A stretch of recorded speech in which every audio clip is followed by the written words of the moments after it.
All life was created in its present form.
All life was created in its present form 7,000 years ago by a fantastical creature from outer space! Bunk!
us as slave labor. The uprising is upon us! We're under attack!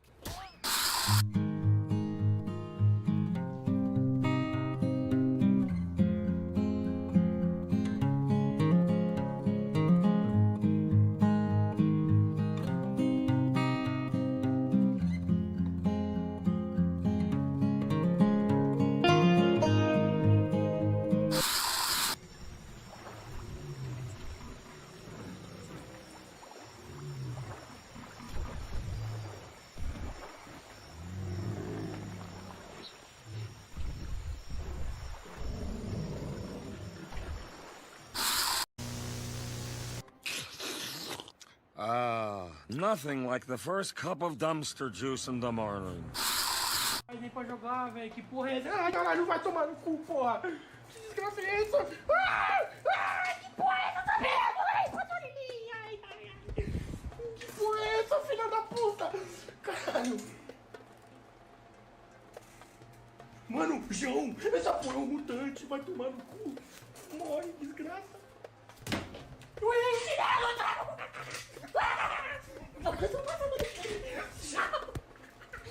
vai tomando.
All right, good morning, my beauties and bees. Oh my gosh, I just realized I didn't set the mood lighting. What I'll do is I'll switch that over when we go to CrypticCorner. We'll kind of set the mood, actually.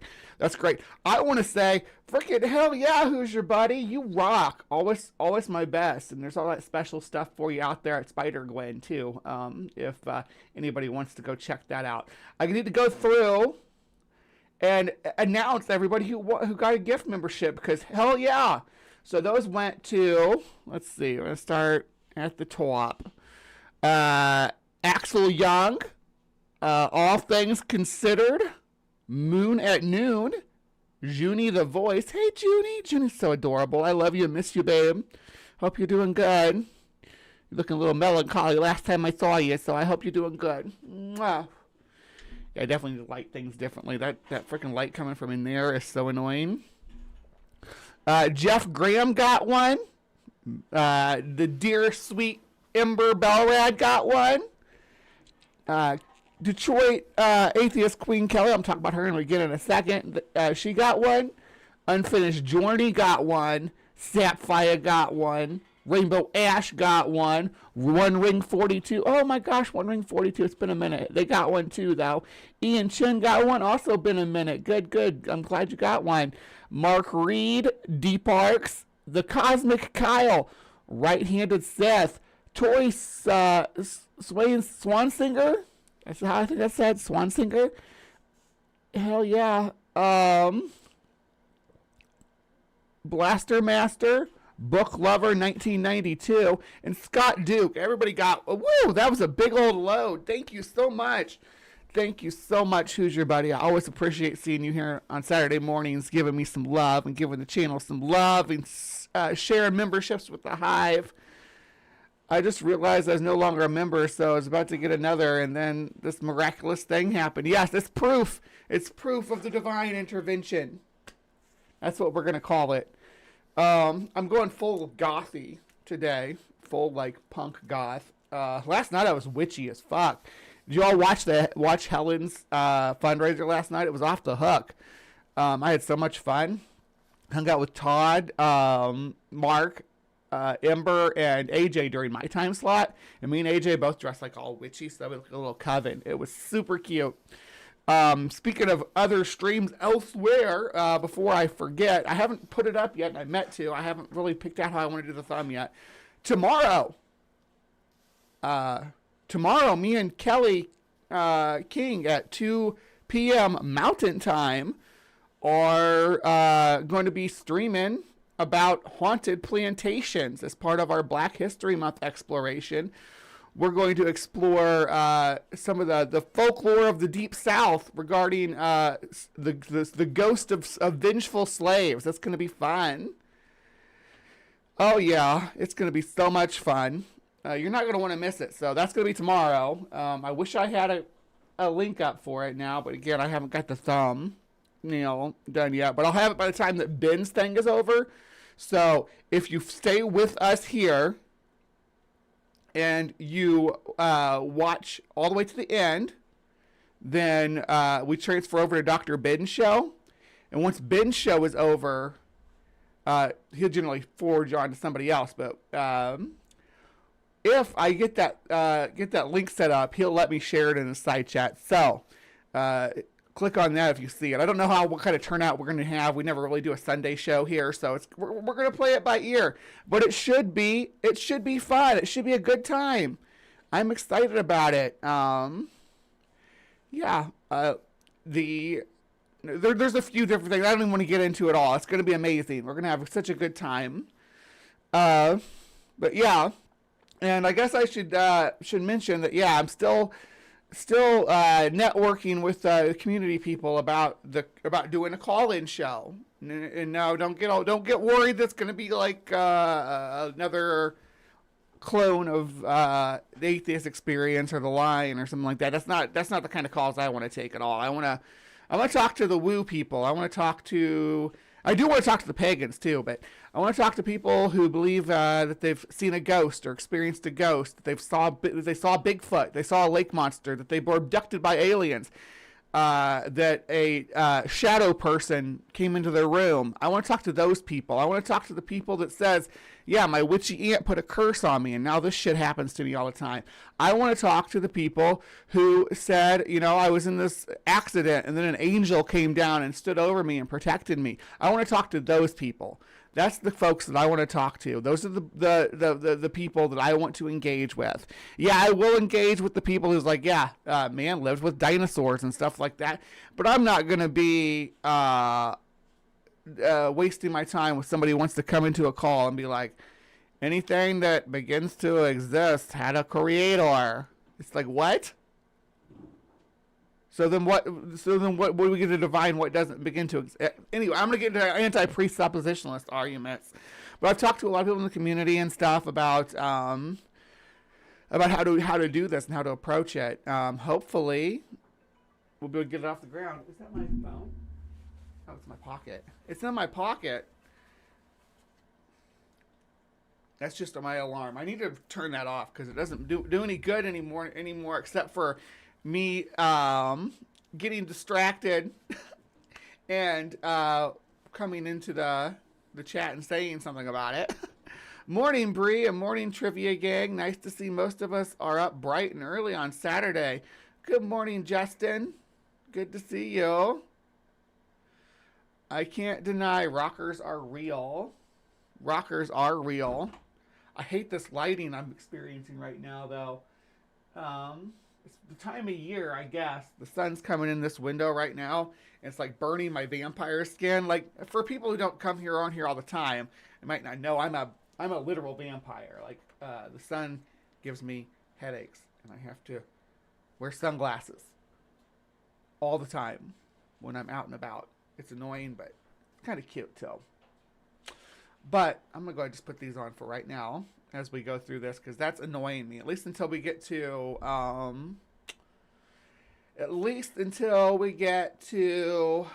the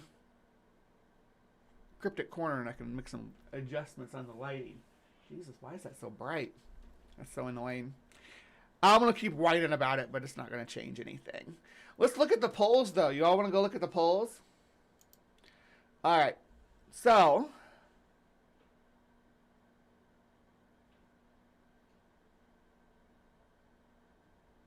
oh no, Samantha says, oh yay, just found out I'm carrying a full root and a full auxiliary root. Gonna be a long, stupid day, babe. Oh. Well, I got one appointment after this today. I do got other stuff I gotta do because it's Saturday and I got my regular Saturday stuff, but I'm sorry, babe. I'll send you some sexy stuff. I took some sexy stuff last night. I'll send you some pictures. That should make the day go a little better, right? Our literal vampire potbelly goblins stumbling around coming after us. I'm gonna be on Godless Granny's channel at 4:30 my time today. I will definitely plug us there too. You might see if Ben will send people that way. I don't know. Yeah. Be safe out there. Absolutely. Okay, so let's look at the polls, because the polls are how we decide what we cover for the week.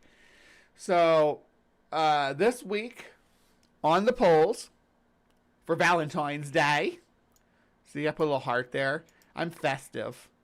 See how festive I am? We had the seeing stones, which are crystal balls, right?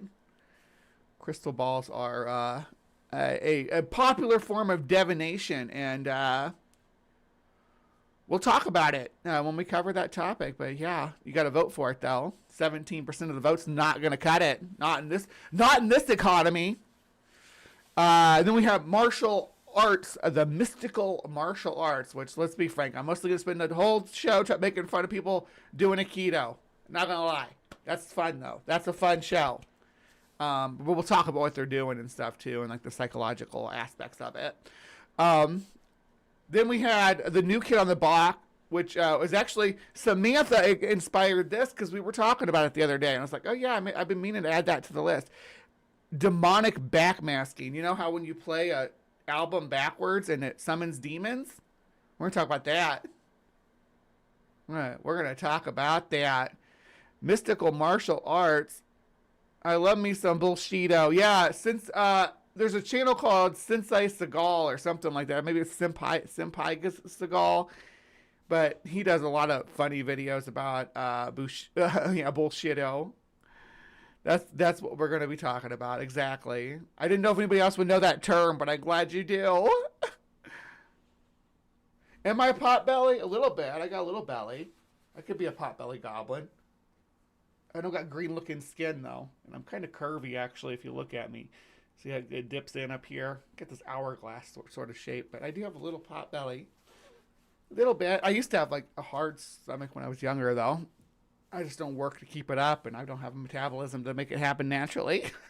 So I get this. This is where I keep my Doritos and tacos and stuff.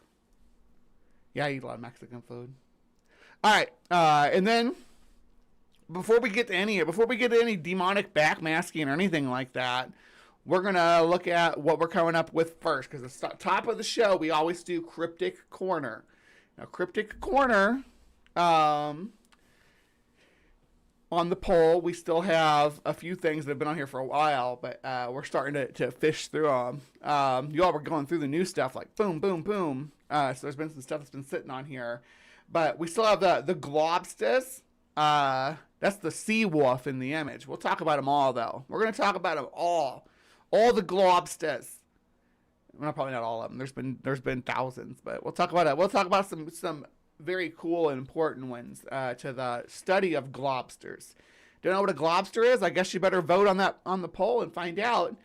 And And then we have tied for second place, tied for the silver medal.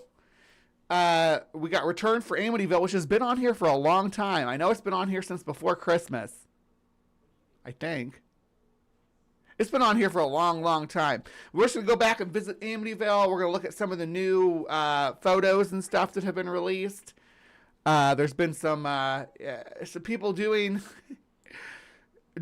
research into the old Warrens. Damn, Bugbot's on it. Absolutely. When I was like, hey, look how sexy and curvy I am, Bugbot's like, yeah, here's her adult links. So thank you. But yeah, we're gonna go back to Amityville and pick through these the new alleged claims from the new research done by new paranormal investigators. But it tied with the a vampire in New England, which if y'all don't know about the story about Mercy Brown, check it out. It's good. You gotta select that one if that's what you want to know. It's a modern vampire, more modern than you're used to anyway. Is this poll still open? I'm an elder millennial. My brain is semi-old, and need help finding it. Okay, so I'll explain. So the poll is not. This poll is not open. There'll be one open again tomorrow. So we run the poll usually from Sunday until Friday, or actually Thursday night, if I'm going to be honest. That's usually when I update the name. But usually by then the poll is pretty obvious who won. Usually. But the ones that didn't win will be back on the polls. Now, if you want to vote on the polls, you got to go out to my community page. So like you just go to youtube.com/HiveSci, and it'll bring you here. It's my community page. It has the my posts that I post, all the community stuff, and sometimes my art too. Like I made that art. That's a digital piece. Well, it was actually a pencil drawing and then digitally colored.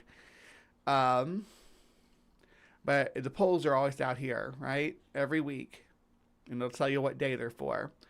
The winner on this poll this week was the Yowie, which we love a hairy hominid around the Hive. Say that 5 times fast. Which like Bigfoots and stuff. This guy is from Australia. He's a little different, but we love him just the same. We're going to talk about him and have some fun exploring the world of the Yowie. So if you have Australian friends, you can send this video to them and say, hey, did you know you have a Bigfoot down there? All right. Good morning. Good morning, Sabrina. Yeah. Hi. It's good to see you. Good to see you, baby. I'm wearing these sunglasses because this damn light coming in the window, but hi. Anyway, I'm going to, we got to pop over to Cryptic Corner now, but I'm going to give you a quick musical intermission. I've done this one. I did this one last week too, but it's just so much fun. I got to do it again. The musical stylings of Kenneth Copeland. Just open your mouth and let it say whatever it wants to say. Hi. Gora po umala la jegle distro. La korob ati lumasa maha. Mora gadele namakute temanese. Gora po umala la jegle distro. La korob ati lumasa maha. Oh nagade hey oh wala hanada. Bakala da bashigle. I just pray la la la la la la. Schakte is go kumbula vastak zatke.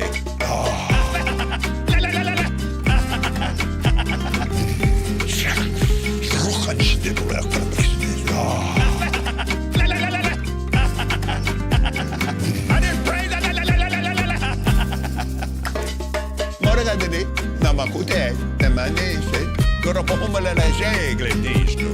La korob ati lumasa maha. Moragadele, namakute, temanese, goropo umala la jegle distro.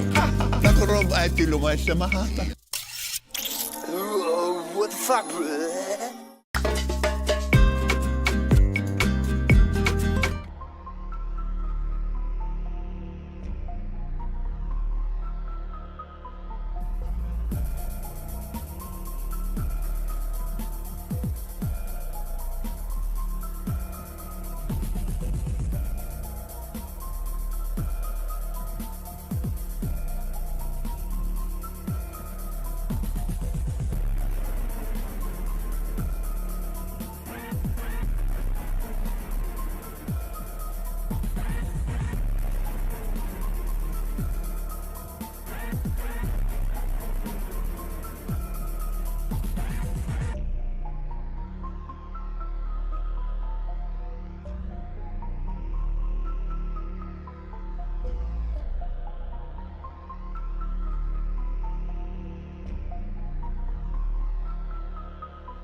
Hello, my beauties and bees.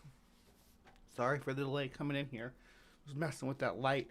Didn't do it much justice. I might have to actually keep the sunglasses on, but I worked so hard on my eye makeup this morning. But the light is killing me. If you don't know, and again, I complained about this before, but I get migraines from the light, so I guess I should have put some like curtains or something up, because I never use the window. I sit in the dark in here all the time. My migraines are so bad. I can't even go outside without sunglasses on. I get a headache like within about 20 minutes. Anyway, so I apologize. Let me do the opening for Cryptic Corner, and we'll get started on this, okay? Woo. Okay. Actually, let me get a drink of coffee first. Oh, that sun. All right, here we go. Hello, my beauties and bees, and welcome to another installment of Cryptic Corner, where we explore the unexplained, the supernatural, the paranormal and hidden, the mysterious, the alien, the accursed, and the forbidden. I'm your host, Miss Bumblebee, and today we are taking a trip to the Outback. Now, that's not usually what people think of when they think of like Bigfoot, but Australia does have their own Bigfoot. Usually it lives over here in the forest, you know, as Bigfoots are wont to do. But there's a few sightings out here in the desert. But yeah, usually it's over here on the east coast where it's lush and green in Australia. The creature is called the Yowie, and there's been stories about it going back hundreds of years, going back to, well, obviously Aboriginal oral traditions too, but as long as there's been white people in Australia, there's been reports of these wild men, whether they call them gorillas or they call them yahoos. There's been reports of them. The Yowie is just the most the common vernacular, the commonly accepted name for them. But I grew up with these narratives, right? Like I had, the Bigfoot books. I had lots of Bigfoot books, a big stack of them. And usually when you have a Bigfoot book, you got about 60% of the book dedicated right in here. All right. All of it. Right in this area from, Northern California to British Columbia. All the Bigfoot, like 60% of the stuff is covering that. And then the other 20% is divided among this right here, the rest of the U.S. Okay. The urine and yetis of the Central Plateau of Asia. And the Almas of the Siberian mountains and plateaus in Russia. And those are the three main ones that they cover. And then they'll have a small portion of it that covers the Australian Yowie. To give it some perspective, the Yowie, which lives is the Bigfoot for this whole continent, gets about as much press as the skunk ape, which we actually premiered last night if you missed it. And the skunk ape just lives from Tampa to the Everglades in Florida, from on the glands of Florida. You hear that? Is Helen here? Helen, if you're here, the Tampa is the glands of Florida. Just so you know, but it gets about as much press as that little guy on one little lump of. I should say international press of North America. Now, that's not to disparage the Yowie at all. Just that it doesn't get much press. That's the long and short of it. It gets a minimum amount of coverage. And most of the stories that I know, that I'm aware of, that I'm familiar with, are from the 18th and 19th century. OMG, not Yowie. Yeah, not Yowie. What Yowie, is that the lesbian porn? Because you can find that on the Spider-Gwen thing. Yeah. So, you can see how even, no matter what I'm covering in Australia, this area of Australia gets the most cryptid coverage. These are mostly big cats. Most of them are. From Tantanoola Toiga with Jamie. I like Jamie. My audience doesn't seem to like Jamie, so I don't cover him as much anymore, but I liked Jamie. He was very colorful. He does all sorts of... I don't know if he has any Yowie videos or not, but he does lots of lots of thylacine and mystery cats in Australia. But we're not doing we're not looking at Jamie today, but I did find, because I ordered more modern sightings. Like I said, all the sightings I'm familiar with are from like a long time ago. I think the newest sightings that I know about are from like the 70s. So knowing what's going on with Yowie sightings in the 21st century, yeah, I would like to. So we're going to dive in. I found this channel called Yowie Hunter Witness Reports. So these should all be fairly fresh. These are people that are internet savvy enough anyway, making these reports. And they've been doing this for a long time too. Like if we go back through here, let's go back through real quick and just get an idea how long they've been at this. Because they've been at this since like 1997, I think I want to say.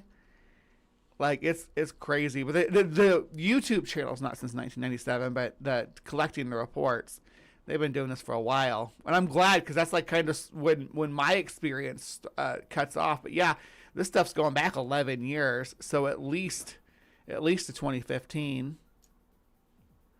But they got a website too, yowiehunter.com.au, which is Australia. And you can submit Yowie sightings. Yeah, established 1997. So they've been doing this for a long time. Yeah, they get their YouTube channel advertised there.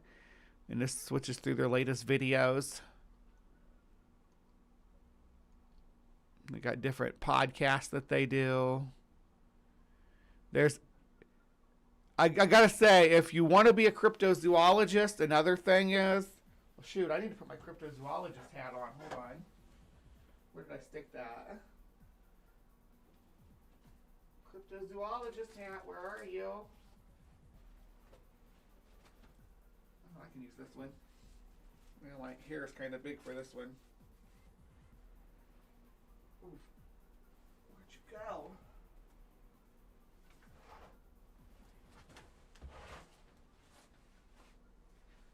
I was just wearing it too. That's crazy. Oh well, I'll wear this one. Even though it looks a little small. So to be a cryptozoologist, you have to have a black, you have to have a hat, like a black cowboy hat. But another thing you gotta do is you gotta take your pictures like this. To be a cryptozoologist, you have to pose for your pictures like this. It's the rules. I don't make them. I just follow them. So, yeah, this hat's too small. Boom, I can't wear that. I mean, I can wear it, just not with my hair like this. So you gotta sit like this, and you have to like look to your left.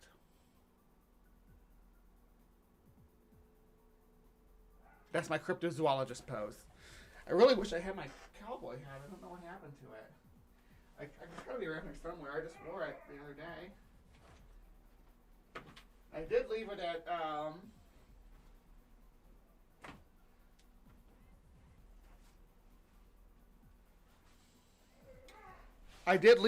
at at Samantha's a couple of days ago. I'll find it later. I'm not gonna really worry about it right now, but I gotta fix my hair.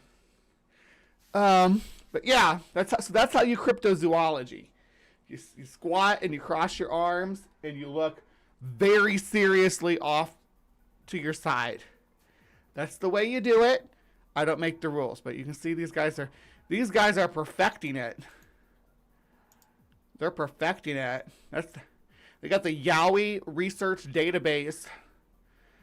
There's some footprints. Look pretty human to me. And Yowie sighting percentage by state. And now, so you see what I was talking about now, like 54 and 30%. So that's 84% of it is in Queensland and New South Wales.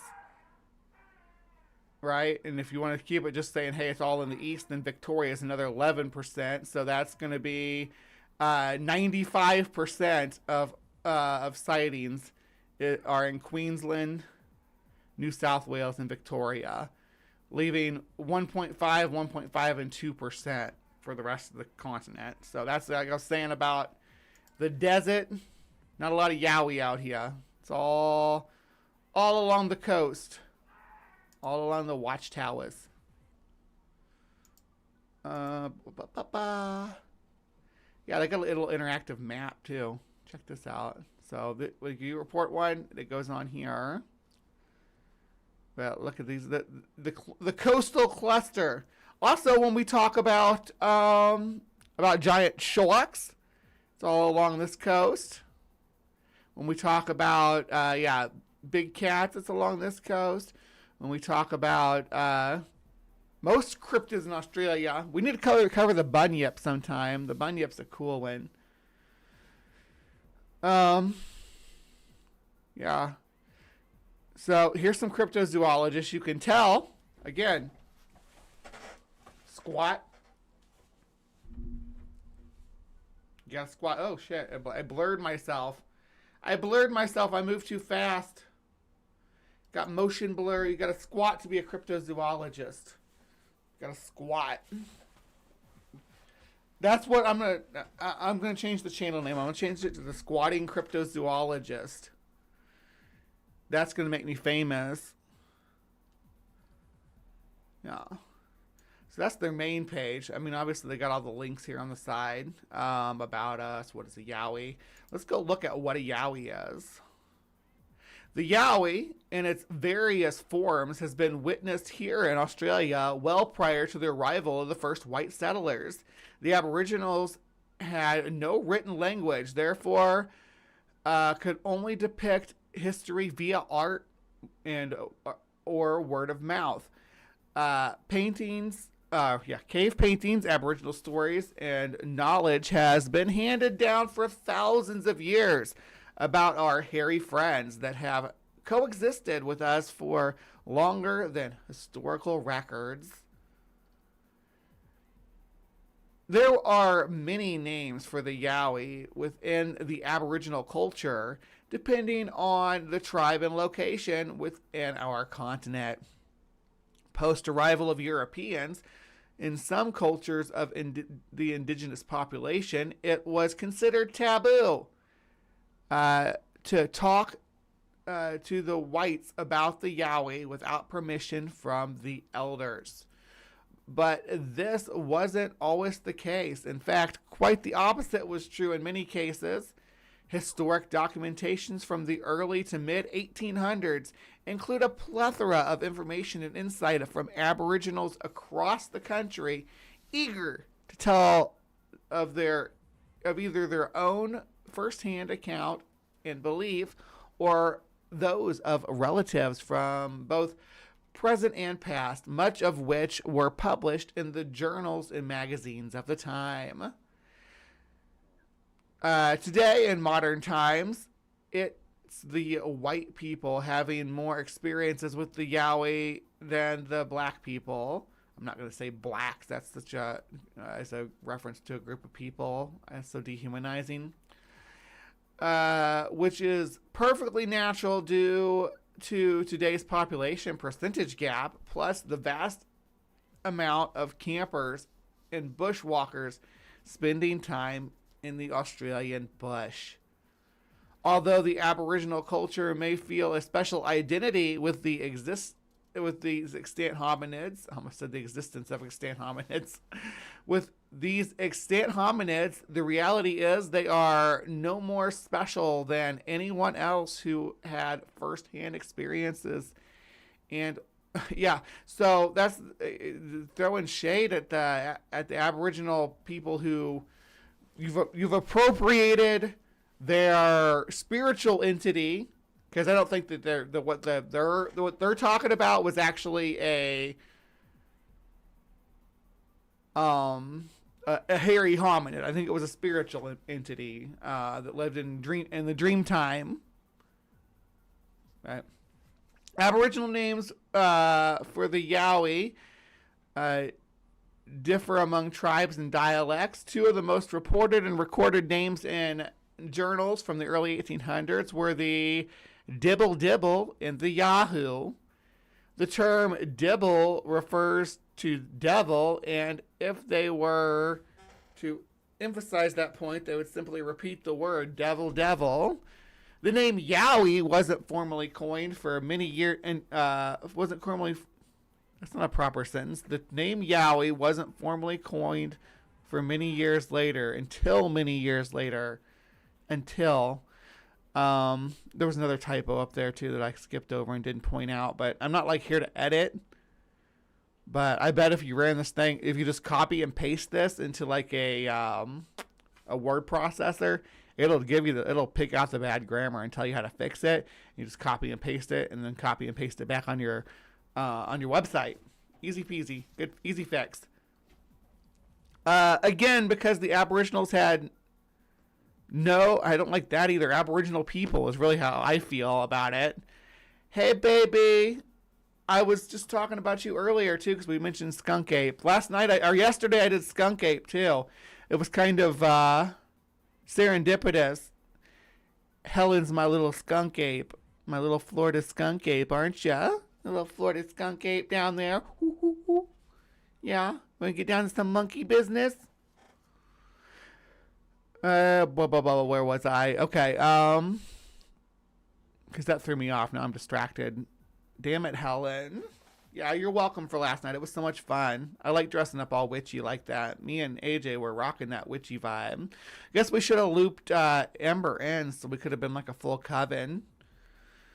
There were many different ways to interpret and spell the word, depending on how it sounded when spoken. The dialect quandary of the term for a large Yowie began from similar sounding words such as Yori, Yari, Yari, Yoroma, Yowri, Yaru, Yauru, Yuri, etc. Yeah.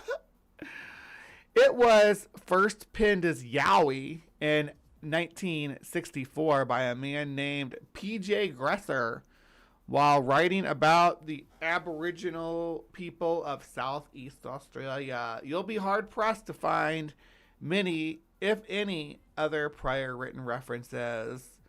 Of course, there are many other names for the Yowie, including, Nukuna, Dulargi, Dulagard, Gulaga, Thulagal, Mumega, Quicken, and Turmuli. Am I the only one who thinks these sound like Italian, like Brooklyn insults? Don't be such a Nukana.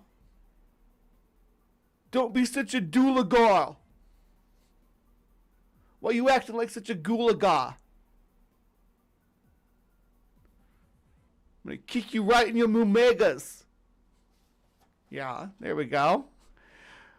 While the smaller Yowie were sometimes known as Jimbra, Jujati, Jingara, Waki, and Nimbunji, also called Brown Jack. I like that name, Brown Jack.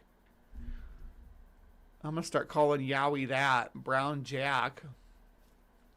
So you got Yowie sightings in the 1800s, a brief highlight. All these people didn't witness or report these sightings for attention for no reason. Quite the contrary. Upon the white man, when they first settled in this country in the late 1700s, the native Aborigines told them in great detail about the ape man-like beast that lived in the forest. It wasn't long before they found out these stories were from people. Or the stories from these people were more than true. Oh, more than true. Extra true. During the 1800s, numerous reports followed throughout New South Wales and also the rest of the country. The 1800s were a buzz. You can make that one word. A buzz is just one word. With sightings of the creature around the country, newspapers and magazines began writing about people encounters as they were reported. In most of these reports, the creature was always described as an ape or ape-like man, the same description given today. When you sum it up, all of these sightings from the early 1800s, it was not a fad. I mean, there was a lot of big cat sightings at that time, too. Most of these witnesses had never heard of such a thing. And in the 1800s, there was very little communication for anyone to collaborate fictitious stories. No phone, faxes, or internet. They had newspapers, though. And that's how hysteria started back then. And it would, like, it would explode. Like something would get reported. All the way up through the 1960s, that would happen. It's not so bad now that we got the internet, but it used to be like someone would report something, like Mothman, for instance. You know, a bunch of kids reported basically an encounter with an aggressive owl at the TNT area outside Point Pleasant. And then the next thing you know, all of West Virginia is lit up with sightings of the Mothman, the Birdman. Yeah, so hysteria did spread even without phone, internet, or faxes. By the mid-1800s, the naturalists of the time were debating if Australia had its own indigenous primate. In 1866, the Sydney Morning Herald asked if these ape-like creatures which are being encountered, have they escaped confinement or were they already here? Got some early Yowie articles. 1868. After a flurry of reported sightings in the Maitland area, the Empire newspaper asked, are they the Australians' version of the African gorilla? Again, the naturalists were debating. In 1871, after another spate of sightings, the Illawarra Mercury headline was supposed gorilla. In fact, most newspapers at the time were running with the gorilla theory. From 1870 to 1894, there was a large influx of ape-like animal sightings reported in newspapers, mostly in New South Wales. Hairy man, that's a man, not a gorilla. By 1871, the first Yowie hunters emerged with newspaper reports of people organizing expeditions to try to shoot and capture the creature. A Yowie hunt. Yeah, let's do a Yowie hunt as a family. I'm here for Bree correcting these people's grammar. Yeah, I learned it by watching you, Jer. I'm probably saying a lot of these words wrong too, especially the Aboriginal words, but I'm not going to just butcher the English language because it's written that way. The first real Yowie article, Sugarloaf Mountain, resembled a man, but taller and hair covered like an animal. Fierce, eats men, and chases Aborigines in the mountains. These are families of these beings, but not many of the species. See, and I think at this point it does dip into the Aboriginal folklore about the Dreamtime entities. I think that, you know, they're merging these alleged sightings with this creature. They're merging those with the supernatural being that tripping Aborigines experienced. Hey, there's our resident Australian now, Mr. Mark Reed himself. I've heard nothing but praise from everybody about about our time together last night. People like our dynamic, Mark. I just want you to know that. People like it when we hang out. Thank you to whoever sent the Hive membership. That would have been Who's Your Buddy. Who's Your Buddy is thebomb.com. Unless more were sent out. I don't think so, though. I did miss something, though, didn't I? Hold on, let me scroll back up. Yes, I did. My Unfinished Journey has been a member for 7 months. Hail Hive and hail the Potbelly Goblin. Yeah, Potbelly Goblins. Literal vampire Potbelly Goblins wandering around. Yeah, it was Who's Your Buddy? It was. I just checked. They gave you that member shout. Yeah, sometimes me and Mark will get a little heated. People are like, "Oh, are they really fighting?" But no, no, we're not. Well, me and Mark have had a dispute about something in the past, but it was never like about between us. It's never been between us. But yeah, me and Mark had a couple of debates and stuff for sure. Where were we? Empire newspaper also reports about a wild man, yeah, at the Sugarloaf in 1868, and mentioned it again in the article in 1892 and 1842. Why not put those in chronological order? Why not start with, say, Sugarloaf in 1842 and then mentioned again in 1868 and 1892, and then say, but with the 1868 sighting being the most well documented, or something along those lines. I don't know. Australian and New Zealand monthly magazine Superstitions of the Australian Aboriginal, the Yahoo, referred to the name Devil or Yahoo and having an ape-like appearance. Natives don't like leaving their camps at night. If they did, they took fire with them and felt the Yowie kept away. So you use fire to keep the Yowie away. The most dreaded fear was attributed to the Yowie carrying any woman and child away and leaving no trace. They could appear upon you with almost no noise. So yeah, it was a cautionary tale, a boogeyman in the woods, for sure. Yeah. You wander off, you may get snatched up, and we don't know what happened to you. That happens to people all the time. That's how urban legends start, right? So there's this mysterious dark figure in the shadows. This is the actual Yahoo character from Aboriginal mythology. It was like a trickster demon trickster spirit. It was a creature that almost filled a role like Puck, like a fairy. You know how fairies would kidnap people and take them to the underworld and stuff like that. Same sort of situation. Some of these creatures attacked a camp of natives living in the mountains and carried away women and children. Yeah.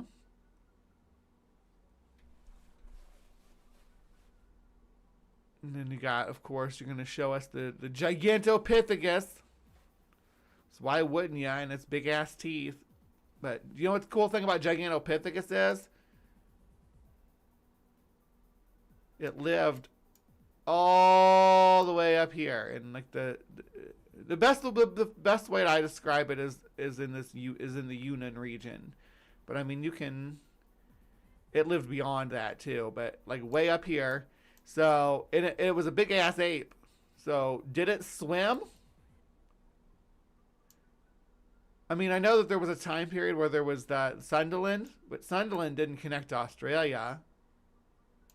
There was Sunderland and Saul, and they were separated by what we call the Wallace Line, this big deep trench that runs between, where's it at? It runs between Seleucia and I think the Banda Arc, yeah. But you can see where it's dark at. That stuff was always underwater, right? It was never connected. Anyhow, so getting to Australia is pretty hard for an Australopithecus.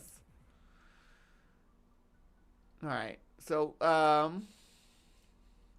there's some images. There's a Yowie in the woods on a thermal camera. Whoa. Below, footage we took of 2 Yowies in Springbrook, Queensland, using thermal cameras. To the right of the Yowie are the team members who were there at the same time. When we measure the match, the different size and proportions of humans is so dramatic. Yeah, they're big, they're giants. Yowies are just monstrous. Look, it's Snowflake. What? A white Yowie reported in 2017. Exception rather than rule for most hominids, including the Yowie. However, there have been known to be reports of sightings of white Yowie in Australia since 1878. So white Yowie, small Yowie, Yowie. Okay, are we? Okay. All right, let's watch some Yowie stuff. Y'all want to watch some Yowie? And we're going to watch it on this channel. I picked one of the more recent ones because the more recent, the better. All right, here we go. We might not get through all this. I'm probably going to speed it up a little bit because I spent a lot of time going through their website. And we are now short on time. We're already half an hour in, almost a half an hour in. I gotta dance.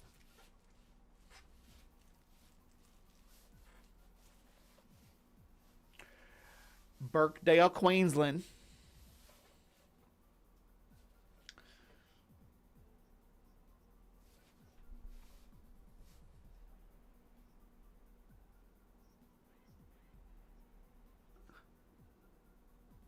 Gorilla. This is not new. These are from the 1800s. Blah.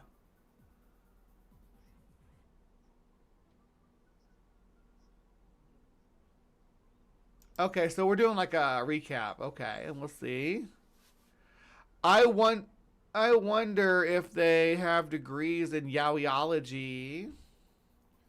Australian Yowie research sounds legit, right? The only legitimate cryptozoologist is yours truly, because I'm the only one who looks at this stuff not literally though. There's some pretty good ones out there. Darren Naish does pretty good cryptozoology work. Even writes books about it. My friend Donald Prothero. Every time I say his last name, he corrects me, but I never remember how he says it. But he did my 90 Years of Nessie stream too. He wrote several books on the Loch Ness Monster and hairy hominids and stuff. And he's a friend of the show, been on the show a few times. He's a good cryptozoologist. He's a real zoologist too. So is Darren Naish. Other good cryptozoologists, I like Carl Schucker. Carl Schucker is especially when it comes to cats, he's one of the best. I'm more skeptical than Carl, but not completely. Yes, Dr. Dawn. I love Dr. Dawn. But of all those cryptozoologists, I'm the best. Just so you know. Darren's pretty close though. Darren comes pretty close to me.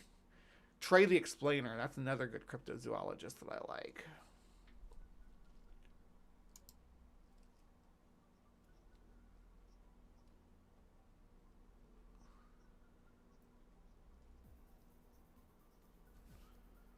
No sound on the video? Okay.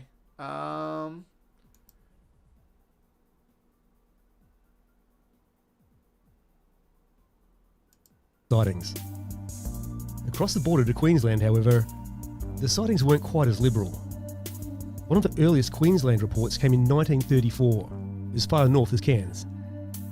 The southeast Queensland reports really didn't gain momentum until the early to mid 1970s, which is ironic considering Thanks for coming, Mark. Appreciate your presence. How plentiful the reports were for the past 100 years just over the border. As I've highlighted before, one of the first references in southeast Queensland was by Bernard O'Reilly in his 1942 book, Green Mountains. From 1973 to 1978, the southeast corner began to be heard, or at least perhaps Yowie witnesses were prepared to be heard. You just gotta stand like this and you can be a Yowie witness. I saw the Yowie right over there, sir. I saw that Yowie. Soon after, in the latter half of the 1970s, Springbrook gained national attention. moving north and bypassing today's most notorious locations, you can find corridors linking past and present sightings. With the expansion of suburbia, the landscape at Slacks Creek, for example, Am I really would blurry? have dramatically changed since the 1970s. But it doesn't disqualify other routes and alternatives in terms of bushland corridors, especially if you're travelling in the dead of night and resembling a human form. Older reports are just as important as the current day. Without them, we wouldn't have the knowledge and database, or a better platform and understanding that we do now. Yeah, but I'm familiar with all these old reports. I want the new reports. I want the fresh Yowie. Give me the freshest Yowie you have. Hey, Helen, do you have any fresh Yowie? And it's here. I'll tease straight off into the report. As I say, welcome to Birkdale. So he was getting like a recap. Hopefully. Because this is supposed to be a modern, like, Australian Yowie hunter group with reports.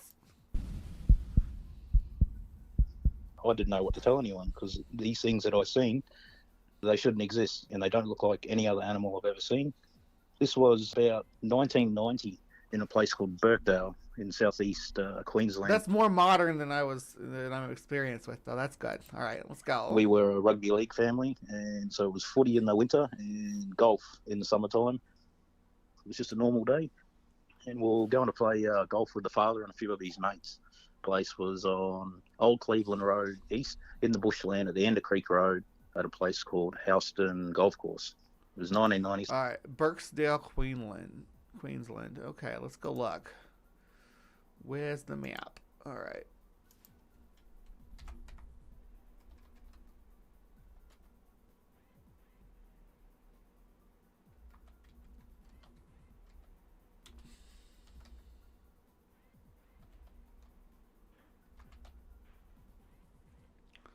Is that right? Birkdale, Queensland? Yeah. And there's Crossdale.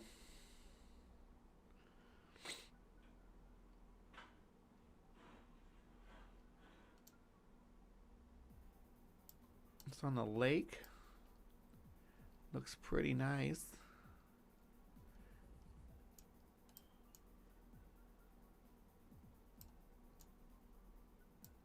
Doesn't really look like a town though.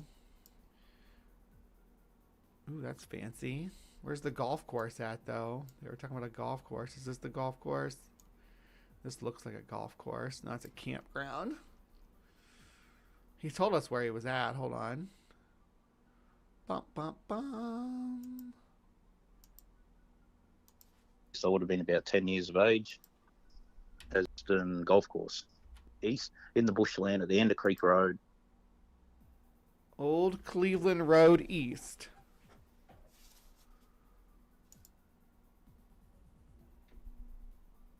I don't know why that's pulled up. That's a different map. No.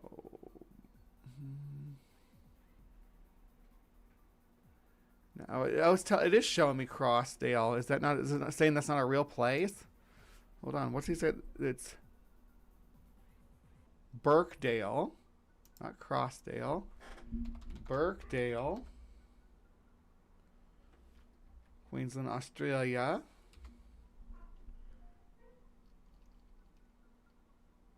Oh, now this becomes a little more problematic because we're getting into the city.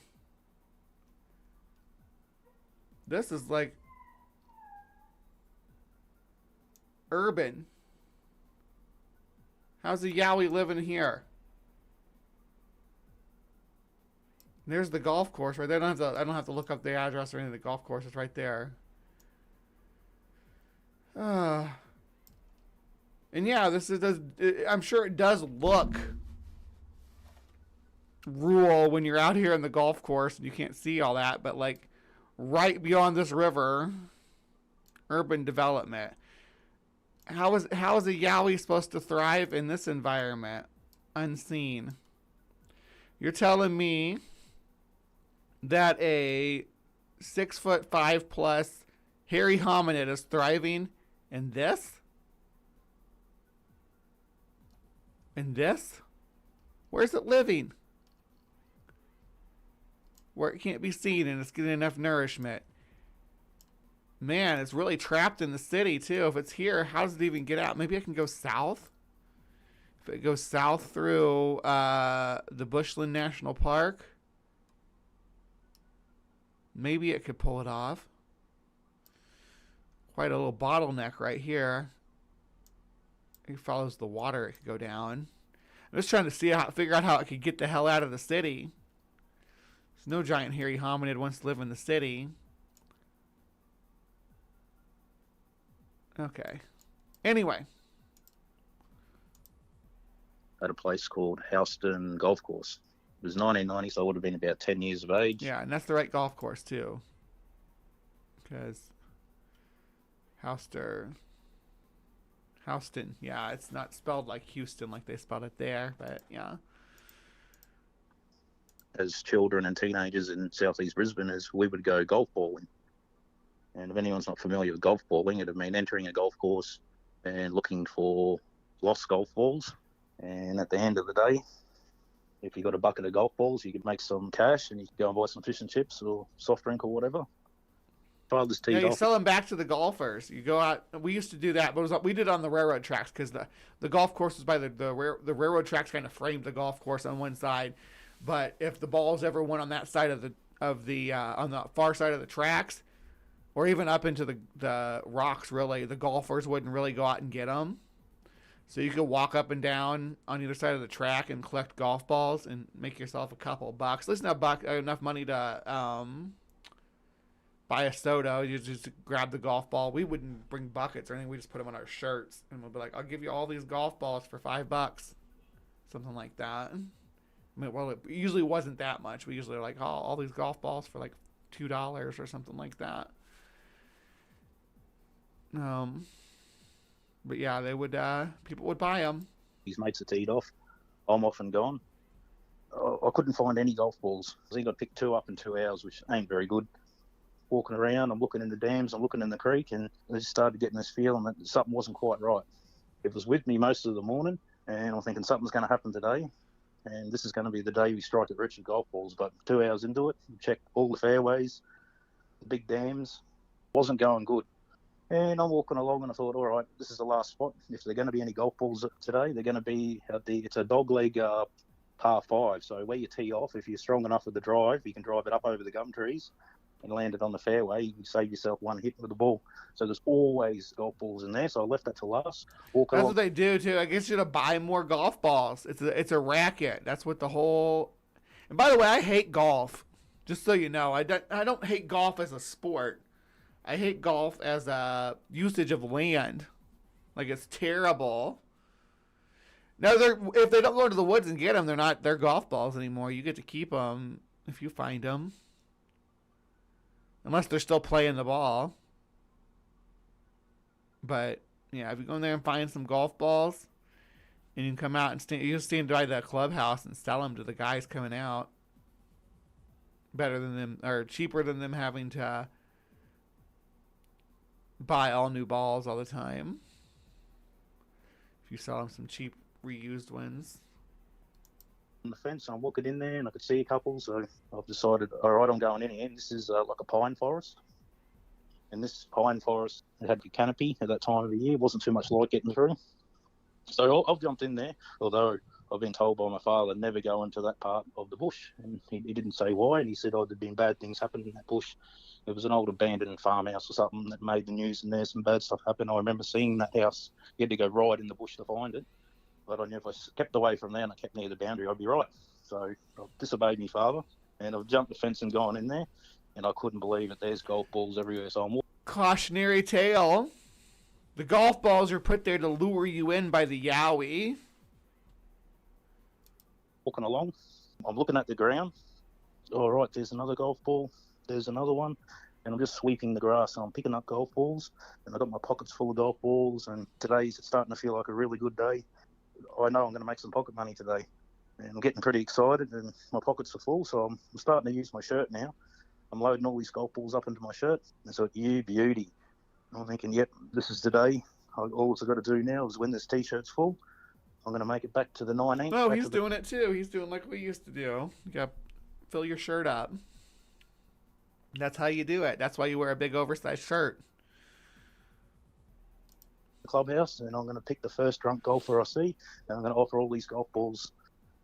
I've gone further and further into the bush, not knowing how far I went away from the boundary fence, walking along, and I'm looking at the ground, and I've come across this game trail, and I've noticed that, okay, the golf balls landed perfectly on this game trail, and I think, all right, and I'll pick that one up, and I walked another few metres, and there's another one on the game trail, and I'm thinking, oh, that's unusual, and I had a look at it, there's no dust or anything on these golf balls, they look like they've been out of the water, and they look like they've been polished or washed. I'm thinking something's not right here.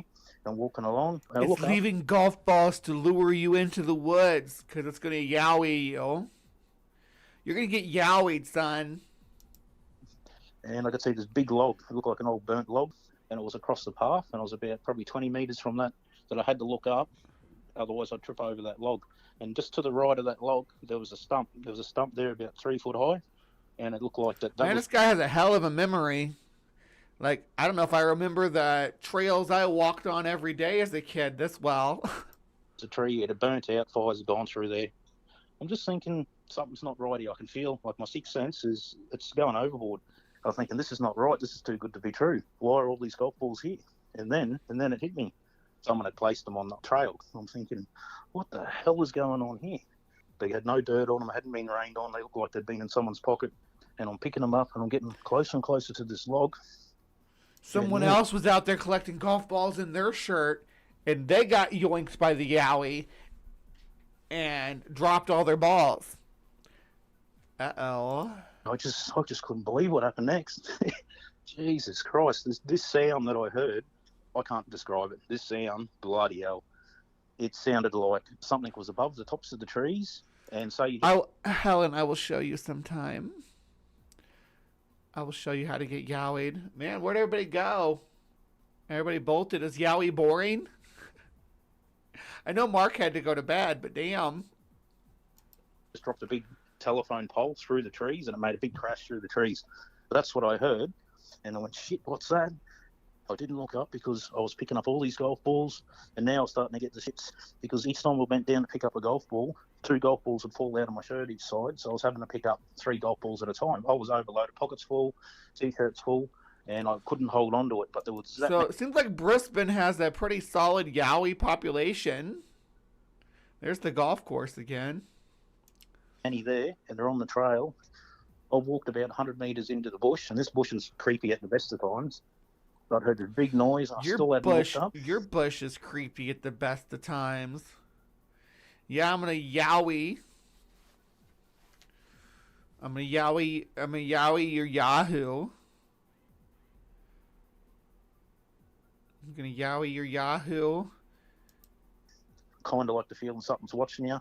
I was gonna make a joke about urine, but no, we're not gonna do Another that. few metres, and I could see the log in my peripheral vision, so I've got to look up and step over this log soon. And then I heard the whoosh again. It was a big whoosh sound. It sounded like someone picking up a power pole, swinging it through the tops of the gum trees and making a big clang and bash sound. I heard it again, and this time I shit myself. I looked straight up, and I was looking at the top of the tree. Some golf balls, Handsome and Gretel for Rich Whiteman. I love that.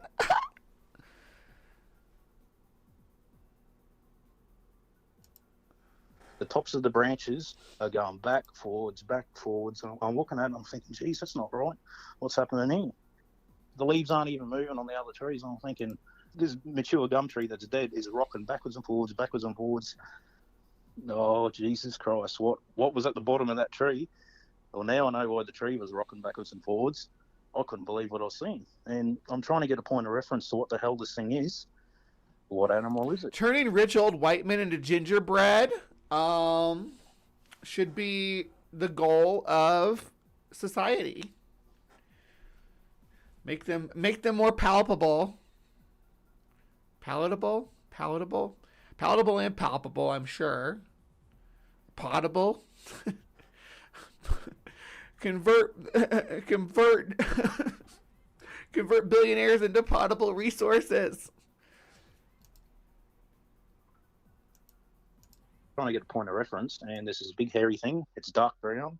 Its hairs are about 2.5 inches long, all over its body. Look at those cheeks. Its arms had this longer hair. This hair had to be. He's really into these cheeks. And it had an ass you could bounce a quarter off of. That's how you describe a Yowie. 4 foot wide with an ass you can bounce a quarter off of. Probably 8 inches long, and as it was rocking this tree backwards and forwards through the canopy, you could get a bit of light through, and when it was hitting its hairs, like it had this long hair, almost looked like it had brushed its hair on its arm. I could see that it was glowing this red colour. Why are you looking at the arm when it's got an ass like that? Holy shit, I'm so distracted by this ass, by how, like, luscious that they made his ass. 8 inches long hair on the forearms, 3 inch long hair all over the body. So had longer hair on the arms and freaking an ass that could, like, steal your lunch with. Can't see any wheels between its legs, so it wasn't male. It doesn't know I'm there. I'm about it was 15. female too, with an ass for days. Biblically accurate Yowie, you damn right. Meters directly behind it. It's got its back. Right, like his memory is like sharp as a tack about like every burned out tree stump and mound of grass.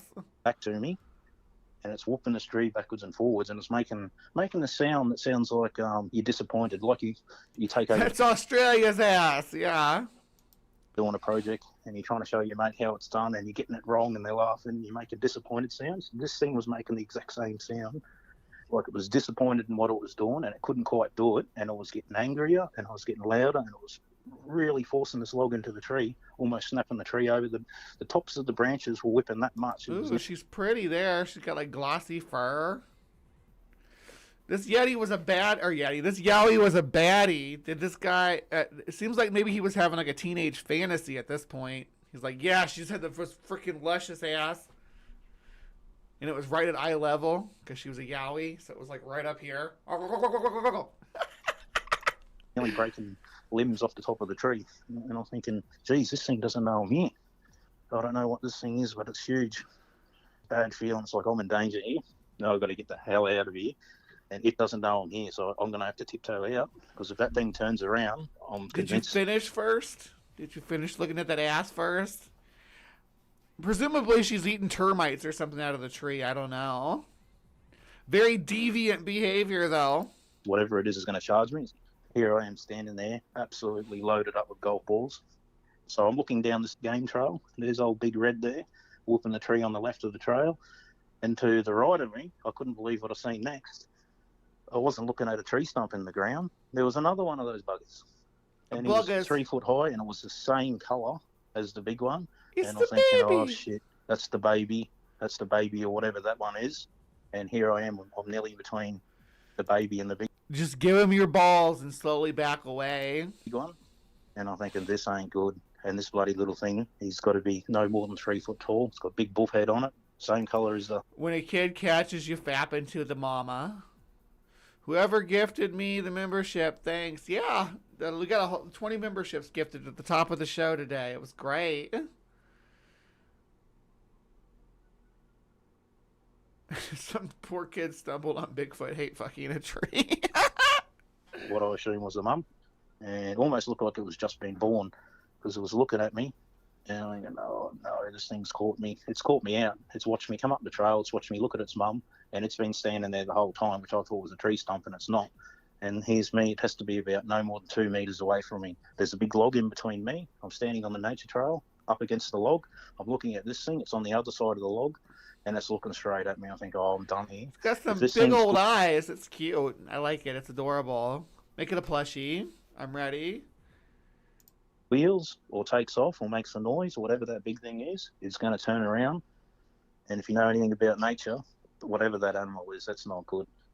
I'm trying to look through the hair of this little one. I'm thinking, what is it? I can't see its face. I can't see its skin. And I'm looking at its eye sockets. Its eye sockets were massive, absolutely massive. If you clench your fist about that size, that's how big its eye sockets were. I'm trying to look into its eyes, and I can't see its eyes. I can't see any eyes in its skull. It's got these big... So it's got deep set eyes or big giant eyes. You can't see its eyes, or there's deep dark holes where its eyes should be.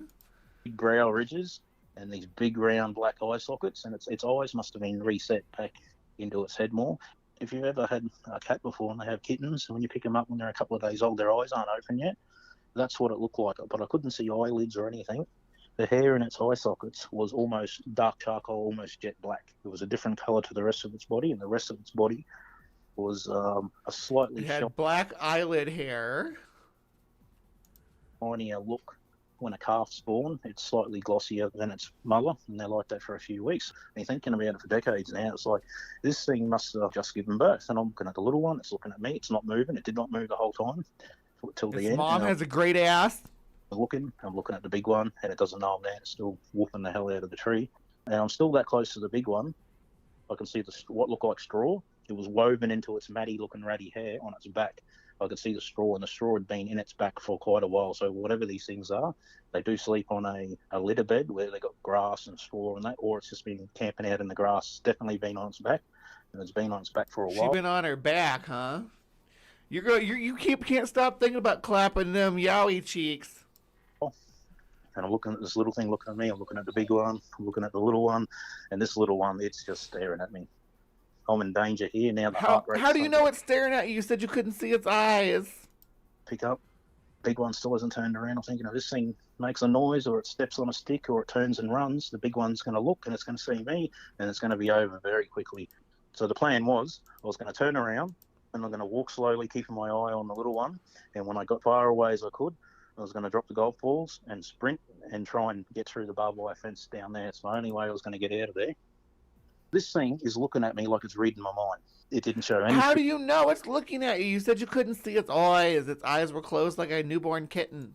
Yeah, it didn't show any negative body language. It was very inquisitive to what the hell I was, and it was probably the same expression that I was looking at it. Big one still whooping away at the tree, grunting. I went to move, and I realised I couldn't move my feet. I'm standing now. I've got two hands on my T-shirt, loaded with golf balls, and I've gone to turn, and I could turn my head and my torso. I'm looking straight into it where its eyes should be, and I'm thinking, this thing doesn't have any eyes. And the head did not match the body. Ooh. The head was a big bull head. It looked like a giant-sized head on a little kid, and it had reasonable shoulders, and I couldn't see its hands, its feet, or anything. It looked like Cousin It.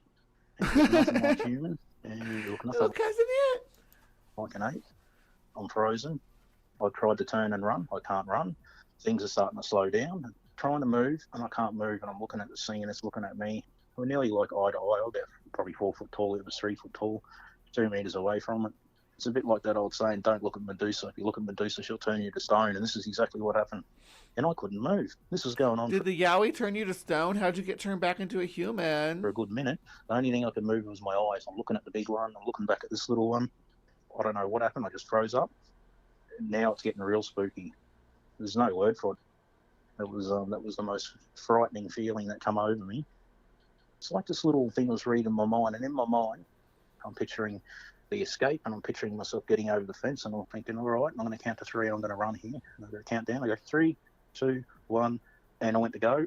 Couldn't move. I couldn't move. I'm thinking, oh, no, I'm done here. Mesmerized by those cheeks. If this little one squeals or it runs off, big one's going to be alerted, and it's going to be over. So I tried it again. I count down from You're going to get death by snoo. 3, 3, 2, 1. This little thing, in one motion, it started to squat down, and it was hiding. It took a good minute to go from standing up, and it slowly lowered itself. It almost looked like it was on a scissor lift. It went down that slow and that smooth, squatted down, almost to like a crab position behind the log.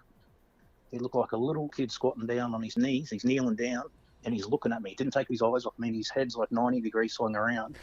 I can just see Do the you top see of his eyes now? Because you seem to know where he's looking. You're going to turn Medusa to stone, Seth? That's a hell of power. snout and its eyes, and it's peering at me from over this log. Gone to move, and I'm freed up now. I can move. It's like it was reading my mind that I was going to run, and I wasn't a threat. It was putting a spell on you. It was putting Yowieism. It was inflicting you with Yowieism. I've counted to 3 again. I've gone 1, 2, and the idea was to be as quiet as to get away from these things, and I don't know what come over me. I think it was just instinct. I let out this biggest squealy scream a 10-year-old kid could do, and in the one motion, I let my shirt rip. I flung all these golf balls. It would have hit this little one. It would have bounced off all the log. I don't know. The big one might have turned around, but I didn't look back. And I was screaming. I was out of there. Went straight to a full sprint. I was off and gone. my knees were coming up near my chest. I had those legs pumping and I was gone, and I didn't do it quietly. I screamed the whole way. I was that frightened. I could just sense that this big thing was 10 metres off me and it was chasing me out of there. About 10 metres from the fence. One of the bottom strands were missing on the left. Straight for that part. Dove halfway under it. I got up. I didn't touch the barbed wire fence. Run out on that fairway. Just slide under it, whoosh, Indiana Jones style. Tears were flowing. I was squealing like a stuck pig. And it was that frightened. And I run straight to the nearest golfers. And I couldn't believe me luck. It was my father and his two mates. And I'm saying, you got to look, you got to look. They leave me there. I'm standing there in the middle of near the tee off with the caddies, and they've gone into the bush to look for this thing. Oh, no. You done? Your dad's thinking, gonna be. You were the place your dad told you not to go. You're gonna be in trouble now. I'm gonna hear this. I'm gonna hear that. And they've gone down that game trail right where I was pointing, and they come out 7 minutes later. Those several minutes felt like half an hour. They come out. You see it? And they say, "Oh, we've seen nothing." I said, "Did you pick up all the golf balls?" They said, "No, didn't see any golf balls either." And I'm like, "What?" I'll never forget that day. They didn't see the golf balls and they didn't go to the right place. Why did you go back with them? Still listening to channels like this one, and they tell the same story of the same type of thing. My favorite part about the sketch is, if you can't tell, is the ass. I'm really thrilled at how detailed they put the ass in on this one. Yeah, it's like you can tell this is someone who's rebuilt this story and over and over again. Because like I've said, when you remember something, your brain rebuilds the scenario every time you remember it. So, you can actually trick your brain into thinking things happened that didn't actually happen. So the muscle, absolutely huge. Like, it looked bigger than a bull, say a full-grown bull. It was wider than that in its shoulders. It just had slightly longer hair on top. Once the hair got past its shoulders, it went to a like a curly, matty, unkept, shaggy type of hair, about 2.5 inches long. It was unkept. It looked like a curly poodle. When it pushed forward, because I was behind it, about 15 metres away, and it had its back to me. I thought you said it was all straight-haired and combed. Thrust this log into the tree. I could watch its muscles from its backside. I could watch its backside tense up. And the ripple would go from its backside right the way up to the top, and it'd wobble. All the muscles were wobbling, and it'd tense up, and then it'd relax, and it'd tense up again. I was watching the muscles contract. The muscles on its back. Tell us about the glutes, not its back muscles, its glutes. Look everything like what human muscles do. Like, you picture something like Mr. Olympia or something like that. Those guys that have been doing weighted chin-ups for 2 decades, 3 decades. Like, they had the lats that those guys had. That's what this thing had. But it was 4 foot wide, not 2 foot wide. It didn't have a conag or anything, but it was a slight point where the crown of its hair was, up in the middle, where it all parted out from that and fell down the back of its head. So its head was huge. Its head didn't match the body, the size of it was just set into This its is shoulders. the one with the glutes that's the funniest, though, because it's like, oh, just whoosh, whoosh, just circled glutes. It doesn't just give any details about them, but they got their own hair pattern and everything. Longer hair on top. It was that dark brown with a reddish tinge. I was thinking that there was only me that had that experience. And I remember the story, Brisbane Water National Park or Woy or somewhere down there, where they described a old mate fire. Take care, Helen. And that was in the dump. The description of that thing, that was pretty much what I was seeing. That's the nickname I call it. I call it Old Mate Fire Hands. I've thought about this for many decades, and it looked like it was showing the youngster what to do, and it was getting it wrong what it was doing, and it was upset with itself, and it's moaning, and it's groaning, and it's trying to do it, and it's upset with itself. And the little one wasn't paying attention, and it spotted me, so it's now fixated on me.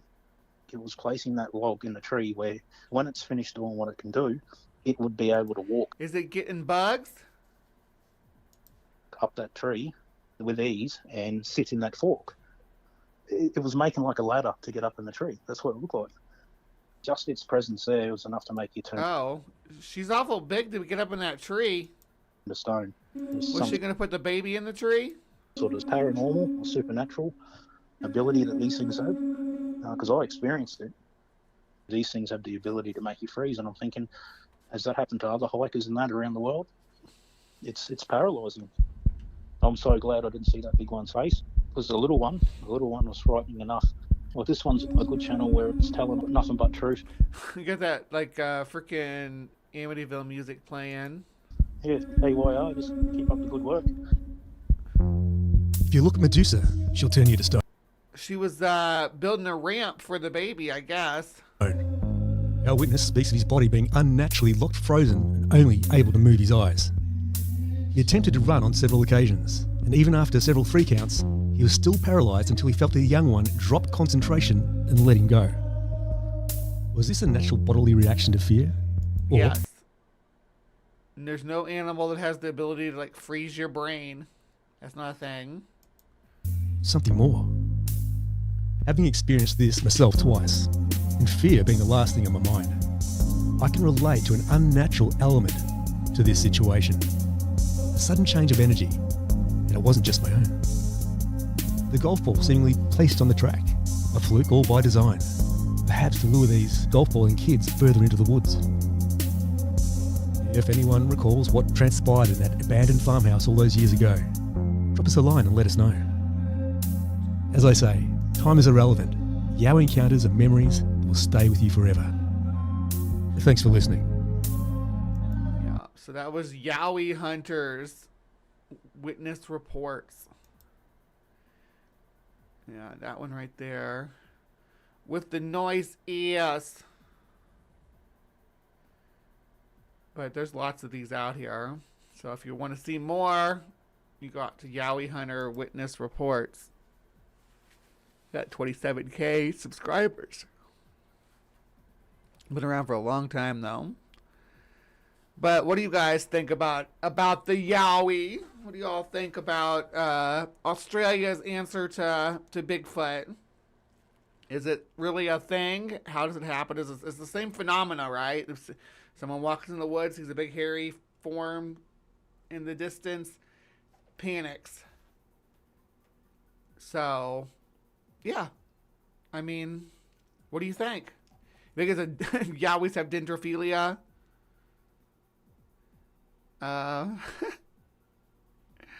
All right. So, I'm going to call Cryptic Corner there for the Yowie. Maybe we'll cover the Yowie again in more details in the future.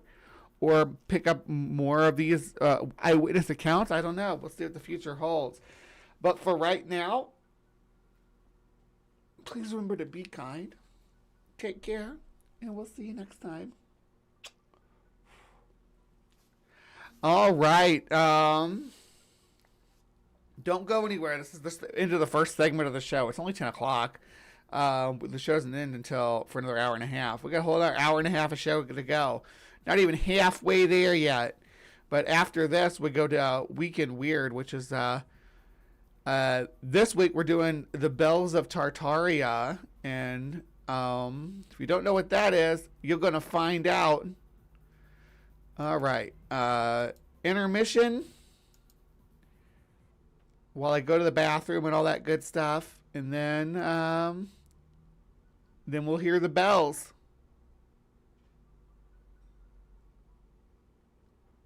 Ladies and gentlemen, as the Commander-in-Chief of the United States Armed Forces, I am here today to warn you that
Then the Lord said to Moses, Stretch out your hand over the land of Egypt for the locusts, so that they may come into the land of Egypt, and every plant in the land, all that the hail has left.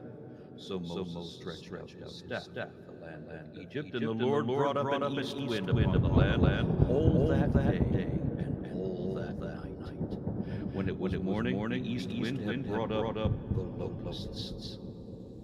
The locusts came up all over the land of Egypt and settled on the whole country of Egypt. Such a dense swarm of locusts as had never been seen before, nor ever will be seen again.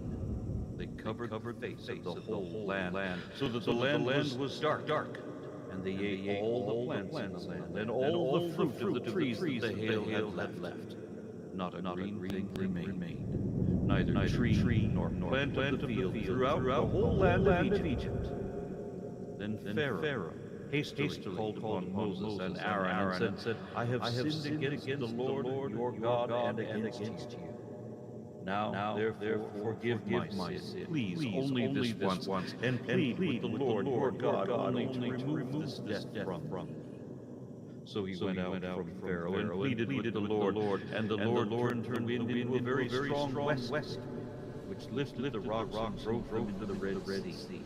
Not a single locust was left in the country of Egypt.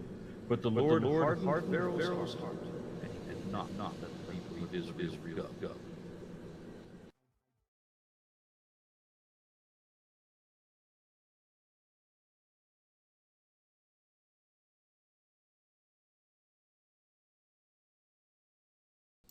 All right, there we go. I had myself muted there for a second. Hey, welcome to another installment of Week in Weird, where we find a weird topic and cover it. What kind of topics, you ask? Well, let's look, because it's been a minute since we checked the polls, so I just wanted to show everybody how it kind of works. So I put 4 options up, right? Right now we have the Seeing Stones, we have mystical martial arts, demonic backmasking, and then we have Bells of Tartaria, which won. So that's what won this week, so that's what we're covering. So next week we'll have these 3 on here, plus a new kid on the block. So you'll be able to vote for that starting tomorrow. But what won was Bells of Tartaria, and I think it was on here for a long time. I think a lot of people didn't know exactly what it was, but it's not on here as for as long as Amityville has been on the CrypticCorner poll. This thing's been on here since before Christmas, and it's mid-February now. It's Valentine's Day today.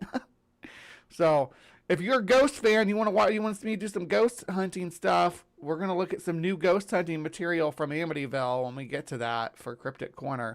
But for our Week in Weird, we're going to do the Bells of Tartaria. And for something that nobody else seemed to like really understand what it was about or know what they were supposed to represent or whatever, there's that's not what I wanted to do. There is a lot of videos about the Bells of Tartaria, how the Bells of Tartaria were confiscated in 1917, the Bells of Tartaria in 1914, why they were removed and never returned. There's a big conspiracy here. Ancient Bells of Tartaria confiscated in confiscation of 1914. Why were the bells destroyed? Why? 1893, the real reason Tartaria built giant bells. That's a 43-minute video on that. The real purpose of Tartaria's bells. The true purpose of Tartaria's bronze bells. The truth behind the bells of Tartaria. Cathedrals, churches, chapels. Okay, so that's a little different. How Tartaria's bell towers were erased from history. The forbidden technology hidden in Tartaria's bells. Operation Silence, Tartaria. How 4,000 bells vanished after this photograph. The Diary of Tartaria. The day Tartaria fell. How they erased the greatest empire from history. How the old world cathedrals use sound to heal the human body. So yeah, you get the point. Bells were an important part of the Tartarian conspiracy. The bells they took. 1914 silenced Tartaria's hidden technology. So there's a few places that are putting these out too. Let's look at the names of some of these channels. You've got Agaddon Pro. We're gonna skip over Lore Lodge because he's a skeptic like me. Tartaria Central, the Ancient Record, Hidden Rabbit 3, History Origins. See, some of these channels sound legit. Like, you go to a channel that says History Origins, you're going to think you're getting something legit, and it's fucking Tartaria. Jupiter's Universe, Zachary Denman, Tartaria Central, The True Purpose of Tartaria's Bronze Bells from Old World, Tartaria Central again. A lot of Tartaria Central. They're really into these bells. Wake up, human. More Hidden Rabbit. Past Sigil. More Tartaria Central. Okay, so I think... Actually, I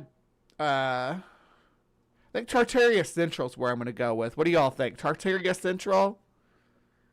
The real reason Tartarians built giant bells. That's 43 minutes, though. There was a shorter one from Tartaria Central. Here we go. The real purpose of Tartaria's bells. Let's find that out first. Kiev, 1896. Industrial Exhibition Grounds. In a quiet corner of Pavilion 4, restorers opened a crate marked Acoustic Ornaments. Do not strike. Inside lay fragments of bronze, curved and resonant, each stamped with a number and a faint sigil shaped like overlapping circles. The catalogue listed them as decorative pieces, yet no record describes their installation. When lightly tapped... Right, I'd prefer to filter out the ones that are... you know, that's the thing. I like Tartarian woo conspiracy people a hell of a lot better than I do a low-effort channel with just all AI and... voiceover and video and everything, like real low effort stuff. Emitted a hum at precisely 112 hertz, low enough to vibrate the glass display cases nearby. One photograph from that same hall shows a bell suspended above what appears to be an electrical generator, but in later prints the object is painted out. Curators called it a retouching error. Dust lingers in the air. The bronze flickers. Show, don't tell. That's not this picture. This picture is just of an old bell. Like something alive. History remembers progress, but forgets what it replaced. The bell fragment rests silent now, yet its surface trembles, as though remembering motion. In the spring of 1873, at the International Exposition of Paris, engineers from across Europe gathered to present new methods of casting large bells for civic towers. Official pamphlets celebrated metallurgy, harmony, and the march of progress. The displays gleamed beneath gaslight. Visitors crowded around polished bronze specimens, marvelling at their weight and tone. Yet in the archives of the foundry, Baptiste and Phil's... Bells are cool. There was one of the questions we had last night on Ben's trivia show was about what the study of bells is called. It was it Camberology? Hold on. Study of bells. Yeah, campanology. Yeah. Preserved among dusty ledgers and technical diagrams, one sketch reveals something unexpected. Bell interiors engraved with concentric channels, more mechanical than ornamental, spiraling inward like the grooves of a turbine. We tune them not for the ear, one craftsman noted in a margin, but for the air itself. Light rain fell that afternoon. Witnesses later described a low hum lingering in the exhibition. That's it's tuning. Yeah, every little nook and cranny inside of a bell or any kind of instrument, you know. Actually, this would be really better. Oh, less problematic. All right, so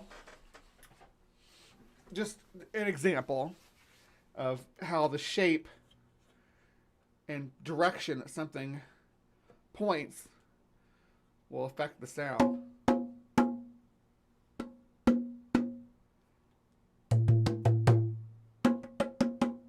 put it against like,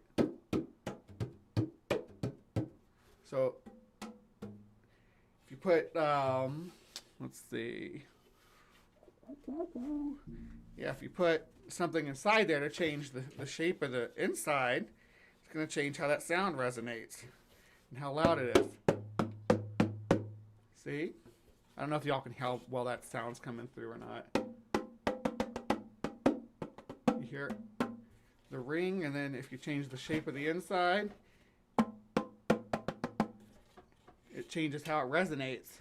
So yeah, you have to adjust the bell to get the right tone, and they can make bells that just go all over. I imagine they have bells over like dozens of octaves.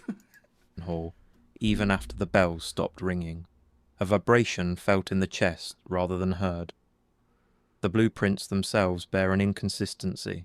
2 different completion dates appear on consecutive pages, one marked 1873, another 1877. When questioned decades later, archivists could offer no explanation. The ink matched, the handwriting... I want a giant boom that you can shatter walls with or move clouds with. ...remained identical. The bells had been delivered on schedule, they insisted, yet something in the records refused to align. By 1881, the design had travelled east, within the newly consecrated Cathedral of the Transfiguration in St. Petersburg. Vast bronze bells were hoisted into the tower during a ceremony attended by clergy and state officials. Priests claimed they marked divine hours, calling the faithful to prayer with tones that carried across snow-covered rooftops. And that's why we have church bells to this day.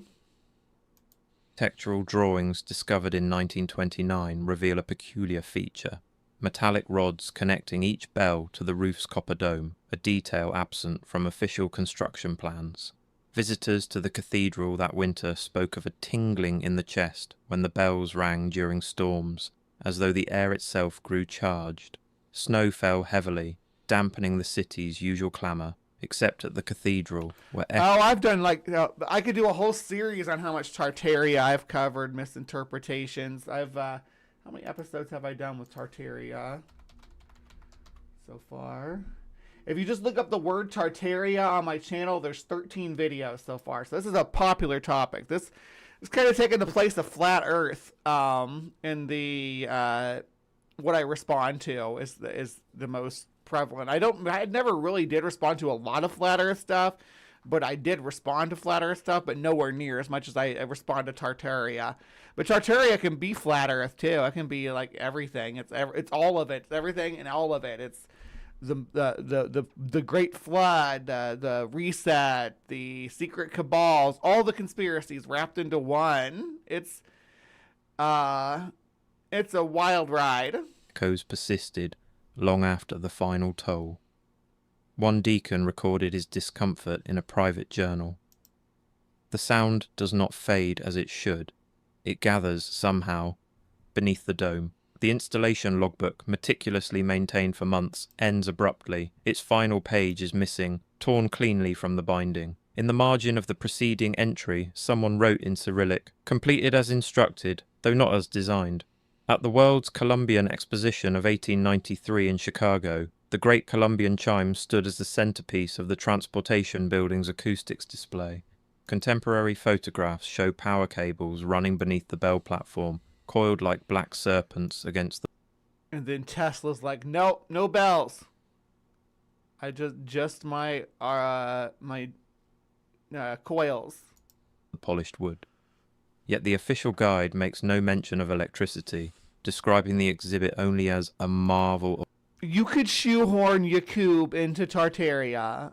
There's definitely the option to do so. ...of modern casting techniques. A worker's diary, discovered in a storage crate in 1932, offers a different account. The entries are brief, factual, written in pencil that has faded but remains legible. Second week of installation. They told us to stand back during testing, said the tone could burn the skin if we got too close. Didn't explain why. On the back... I think it'd be more likely to hurt your eardrums than burn your skin. Of one surviving postcard from the exposition.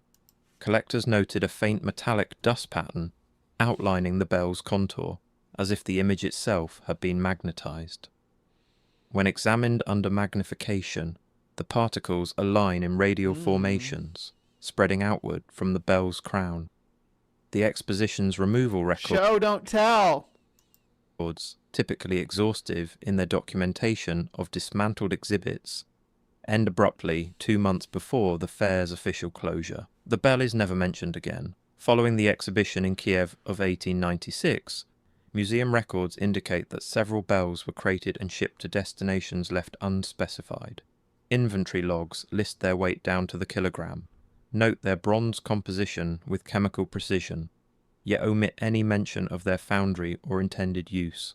The fragments discovered in Pavilion 4, those marked "Do Not Strike," vibrated under certain light frequencies. Ooh, they have magic frequencies. Was the Liberty Bell one of the Tartarian bells, I wonder? You know, I think about the, they say the foundries, depending on how far back you go, were they made in foundries? Like mass-produced? Giant bells? Phenomenon documented by restoration staff but never explained. An archivist who handled the catalogue during reorganisation efforts in 1912 recalled the curator's reaction upon first opening the crate. "He went pale," she wrote to a colleague, touched one of the pieces, then stepped back, whispered something I couldn't quite hear, sounded like, "These were never meant to ring for people." These are so Deviant Outcasts for if you're not keeping up, it's fine. There's a lot to absorb here. These are bells tuned to a frequency that they produce energy, right? Energy so powerful it can burn you. That's how sound works. When you strike these bells, they produce energy. There can be power lines under them and stuff like that. Really, really good bells, right? The wind turbines, step aside because the new green energy is right here in front of us. The churches have been hiding it from us all along. So how the churches keep their electric bill down, they ring that bell at the top of every hour to charge up their electrical grids. A ledger entry recording the shipment bears a curious error. The date is listed as 1886, 10 years before the exhibition itself took place. When cross-referenced with warehouse receipts, the discrepancy deepens, the crate number matches, but the contents shift between records. Most peculiar of all, dust accumulated on the fragments in radial patterns, spiraling outward from each piece's centre. Modern analysts comparing the formations to electrical experiments found them nearly identical to patterns produced during Tesla's early induction. And they call it a brown note because it makes you shit your pants. These are weapon-grade bells, after all. Demonstrations. Work that would not be publicly presented for another decade. In 1898, architectural plans surfaced during renovations at the Royal Technical Institute in Dresden. Folded into a portfolio of structural sketches, the blueprint detailed a tower structure labelled Resonanzkammer, Resonance Chamber. Marginal Show, don't tell, for Pete's sakes. Notes written in careful Cyrillic script reference Kiev harmonics and registers of sustained frequency. When archivists cross-checked the plans against official building files, they found no record of construction. The tower, according to municipal records, was never built. Yet aerial photographs taken during a survey in 1910 show something unexpected. A circular foundation on the exact site specified in the blueprints, partially overgrown but clearly visible from above. Workers clearing the area for new construction reported finding copper fittings embedded in the stone, arranged in concentric circles. Local authorities declared it the remains of a garden fountain and ordered the site filled. And let me see, Kiev harmonic, or is it Kiev like Kiev audio? Like the 4-band analog modeling? I don't know what you're talking about, Kiev harmonics. The notes themselves present another mystery. Under ultraviolet light, the ink fluoresces faintly, a pale blue-green that modern analysts attribute to metallic particles suspended in the pigment. Chemical testing revealed traces of copper and zinc in ratios uncommon for standard writing inks of the period. When asked to explain the discrepancy, the Institute's director in 1931 simply stated, "We cannot account for every document in our collection." In 1902, restorers entering an abandoned foundry in Birmingham uncovered half-finished bells coated with graphite, their surfaces dull and lightless. Tags attached to each read prototype, electrical, yet no records linked them to church commissions or civic order. And I want to just clarify that, yes, squid ink, which they would use for old-timey ink, does fluoresce under UV lights. That's a feature of squid ink, of old-timey ink. It's one of the methods that they use to distinguish forgeries, because we don't really use that ink anymore in any kind of modern sense. And to get it, it's kind of an exotic substance to get. So, but back then it was like the standard. It'd be kind of like if a pencil actually had lead in it, you know? The foundry had closed suddenly 3 years prior. Payroll books and casting schedules ended mid-entry. Tools left precisely where workers had set them down. Rainwater leaking through the collapsed roof had corroded most metal surfaces, reducing iron fixtures to rust and eating through copper piping. Yet one bell, smaller than the rest, still resonated faintly when struck with a wooden mallet. The tone was low, sustained, unnatural in its persistence. A reporter covering the restoration for a local paper described entering the foundry during testing. There was a pressure in the ears like altitude. The air felt heavy, charged. I had to leave after 10 minutes. The foundry's final payroll entry, written in the owner's hand, stops without explanation. This is such a weird way to describe, like, testing bells out at a bell production foundry. Work halted by instruction from above. The sentence ends there. Below it, in different ink, someone added, "Moulds destroyed per directive. No inquiry permitted." A photograph from the restoration shows the bells arranged in rows, each stamped with sequential numbers. The final number in the series, 17, is missing. In 1905, a colonial administrator sorting through survey documents in Calcutta discovered a single photograph among routine temple records. The image... Key 102.7 FM, Commerce, Washington. Maybe, yeah. Why not? Showed a brass bell suspended over metallic rods shaped like tuning forks, arranged in a pattern too precise to be decorative. British surveyors had annotated it native religious device and filed it without further investigation. Yet the structure matched European blueprints precisely. Specifically, that is the question, Deviant. I'm gonna guess the narrator's language is very reminiscent of your standard pseudo-woo conspiracy BS. Like, why would anybody waste time, money, and effort to analyze the ink from a foundry log, right? That'd be kind of weird to do. Like, why are they running that under a UV testing? Weird. Suspicious. Stop being weird. Those labelled Resonant Power Assembly in technical drawings from the Paris Exposition. A note in the margin, written in English, read, "Replica, built from exhibition design, 1896, local foundry, commissioned by visiting engineer." The humidity of Calcutta had warped the photograph, creasing it along vertical lines and fading the emulsion. That proves it warped photograph. These bells were destroyed, I guess. There's a conspiracy about it. And under infrared scanning equipment, decades later, faint traces appeared that had been invisible to the naked eye. Electrical cables running behind the altar, connecting the bell apparatus to something beneath the floor. The temple itself had been demolished in 1923 during urban expansion. Oh, yeah, that would be super cool if we could figure out a way to make resonant sound produce voltage. Like, strike a bell. You could even that could be an infinite what do they call that? A Perpetual motion machine. You could do that with a bell, because all you got to do, because if it's producing enough electricity to like power things, you could also have it power just a little tiny thing to go ding and tap it. So the vibration would be powering the tapper, and the tapper would be tapping the bell.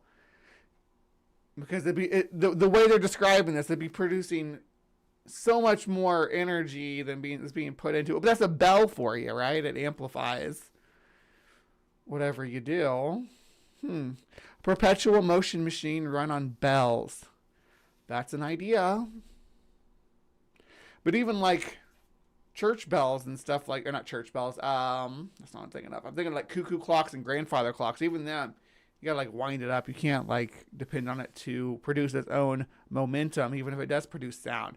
But there's nothing collecting the sound back in to redirect it towards providing the energy. Magical Tartarian bells. New green energy. Let's make this happen. Let's do this. I want Tartarian bells to power my city. Everybody has to walk around with earmuffs on though. Well, couldn't they put the bell towers in like somewhere rural, like away from the city or something? I mean, people in the city will get used to the sound eventually, but depending on how loud it is, I don't know what kind of cacophony is going to come from a Tartarian magic bell. No detailed records of its interior survived. A priest who had served there in his youth, interviewed in 1947, recalled the bell. It rang without being struck. During certain hours of the day, always the same tone. We thought it was a miracle. When asked if the sound felt unusual, he hesitated. It made the candle flames bend sideways. A letter dated 1910, discovered in the archive of the Vienna Institute of Physics, references cathedral harmonics, capable of transmitting energy through open air without wires. The author, physicist Carl Wünscher, cited bell measurements identical to those. That was Tesla's kind of idea too, about transferring energy without wires, like open air energy transference. Be awesome to be able to do it with resonance. And by the way, today's episode is brought to you by RC Cola. I haven't had RC Cola since I was like a teenager. And I saw it on sale, and I was like, hell yeah, I'm gonna get me some RC Cola. Me and my RC Cola. Royal Crown Cola, established in 1905.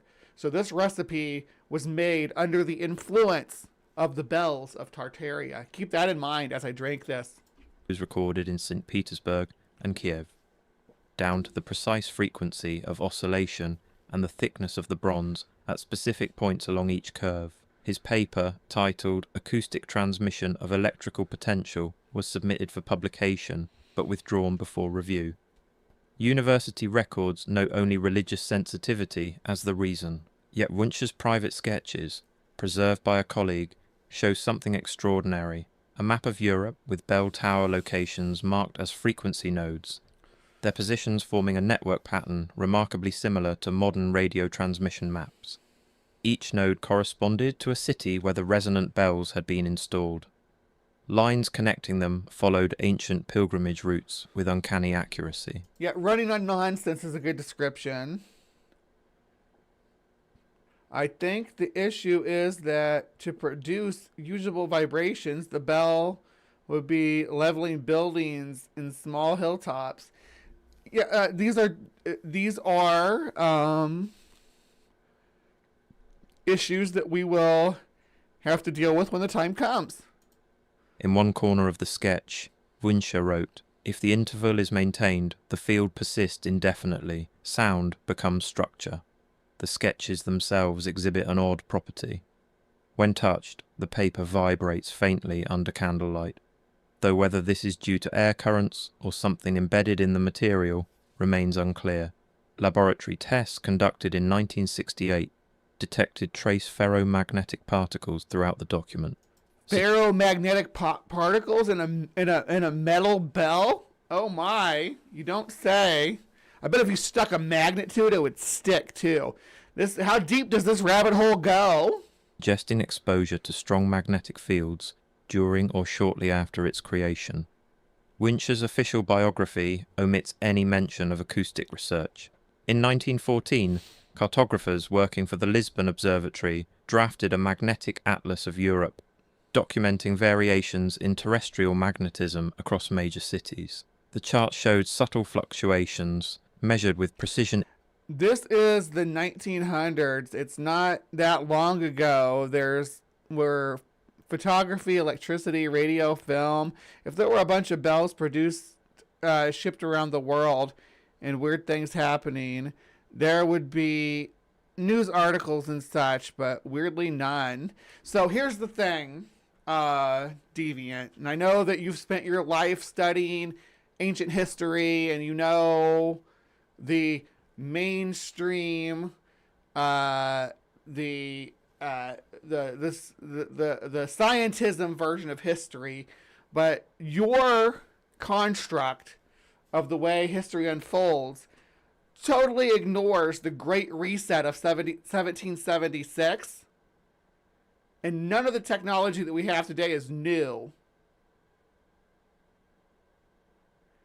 None of it's all rediscovered. Like, even skyscrapers and buildings, we didn't build those in the late 19 and early 20th century. We didn't build those.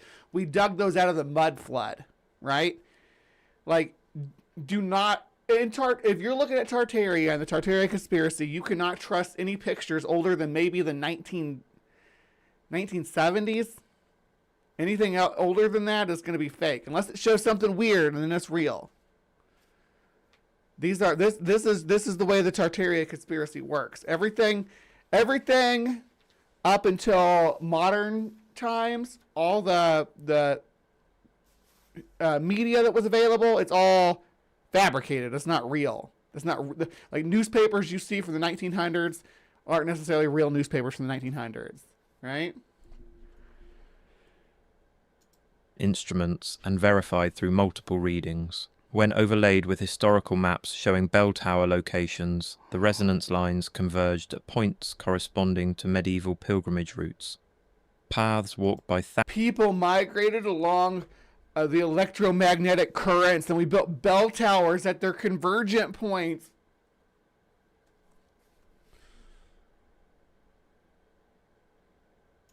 Thousands over centuries, worn into the landscape itself. The official purpose of the atlas, studying earthquake frequencies and preparing for seismic monitoring networks. Yet annotations in the margins mention transmissions of unknown origin, detected at regular intervals during late evening hours. A note dated August. That was out of left field. What does that even mean? Of unknown okay. Like, are these bells antenna? 1914 added, all data confiscated under wartime secrecy. Further study prohibited. That evening, fishermen on the Tagus River reported something unusual. The bells of San Vicente rang without apparent cause, their tone carrying across the water in waves. No one had entered the tower, the church was locked. Yet the sound persisted for nearly an hour, steady and rhythmic, before finally fading as fog rolled in from the Atlantic. The atlas itself... Did the bells bring the fog? That's the question. ...vanished during the war. A single page survived, tucked inside an astronomy textbook sold at market. It showed Portugal's coastline marked with resonance measurements, each notation accompanied by a frequency value. At the bottom, someone had written, "Pattern repeats at 28-day intervals. Lunar correlation suspected but unconfirmed. Recovered 28-day intervals. Oh, it's like keeping track of the months. So is it going to ring 12 times a year? Diaries from Swiss engineer Heinrich Müller, donated to a Zurich archive in 1960, detail his work on resonant energy synchronization using bronze oscillators. The entries span 1890 to 1916, written in a methodical hand that grows increasingly erratic toward the final pages. In 1895, Müller travelled to Russia to assist in casting what he called harmonic bells. His technical descriptions match the St. Petersburg Aren't all bells harmonic? They have a harmonic frequency at some point. Yeah, I think all bells would be harmonic. installations exactly. Specific wall thicknesses, precise copper to tin ratios in the bronze. Internal I channels like them thick. I like them chunky. designed to amplify particular frequencies while dampening others. One entry reads, "They were not for worship, but for communication. The priests know this. We all know this." Yet Everybody knows they're for communication. It's saying, hey, it's time to go to church. Hey, it's lunchtime. Hey, it's 4 p.m. Hey, work gets out in half an hour. Things like that. Tense continues. Later entries, dated 1916, show a different handwriting, shakier, less controlled. "I heard them once more across the mountains," he wrote. "The tone carried from Bavaria, clear as if the bell stood beside me. Impossible distance, impossible clarity. The old network still functions, though no one rings them anymore. The paper itself bears unusual marks, heat stains along the edges, scorching that suggests exposure to intense electromagnetic fields." Why? Why couldn't it be exposure to, like, oh, I accidentally left these papers sitting next to the oil lamp and the edge got singed? Why couldn't that be a thing? Laboratory analysis revealed that the ink contained iron particles in concentrations high enough to respond to magnetic influence. Miller's official biography, published by the Swiss Engineering Society, makes no mention of bell work, acoustic research, or travel to Russia. He is remembered primarily for contributions to bridge construction. After the Great War, a directive issued from London ordered the recasting of church bells across Europe. For peace and remembrance, government memos cited metal shortages, the need to rebuild, the symbolic value of transforming That does make sense, though, during wartime, because things changed over the 19th century, and our reliance on metal for artillery, like, just increased exponentially. Every war around the world, more and more dependence on ammunition and less dependence on the more ancient methods of combat, like swords or arrows and stuff like that. It became very dependent on making little metal pieces just that'll stab into people when fired out of a ballistics cannon. So every war since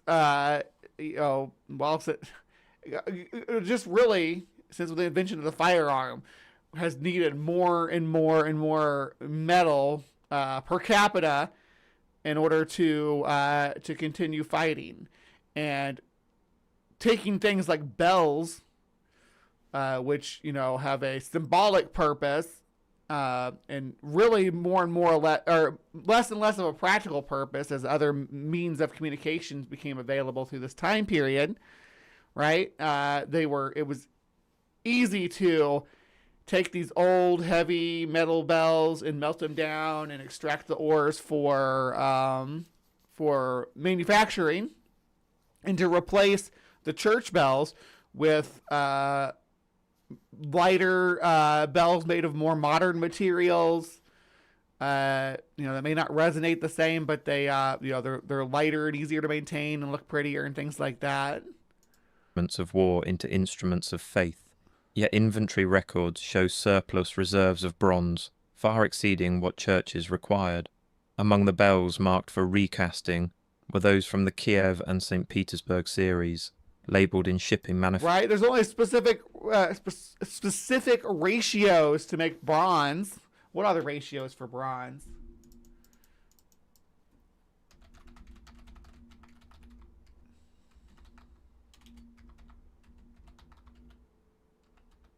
What are the ratios?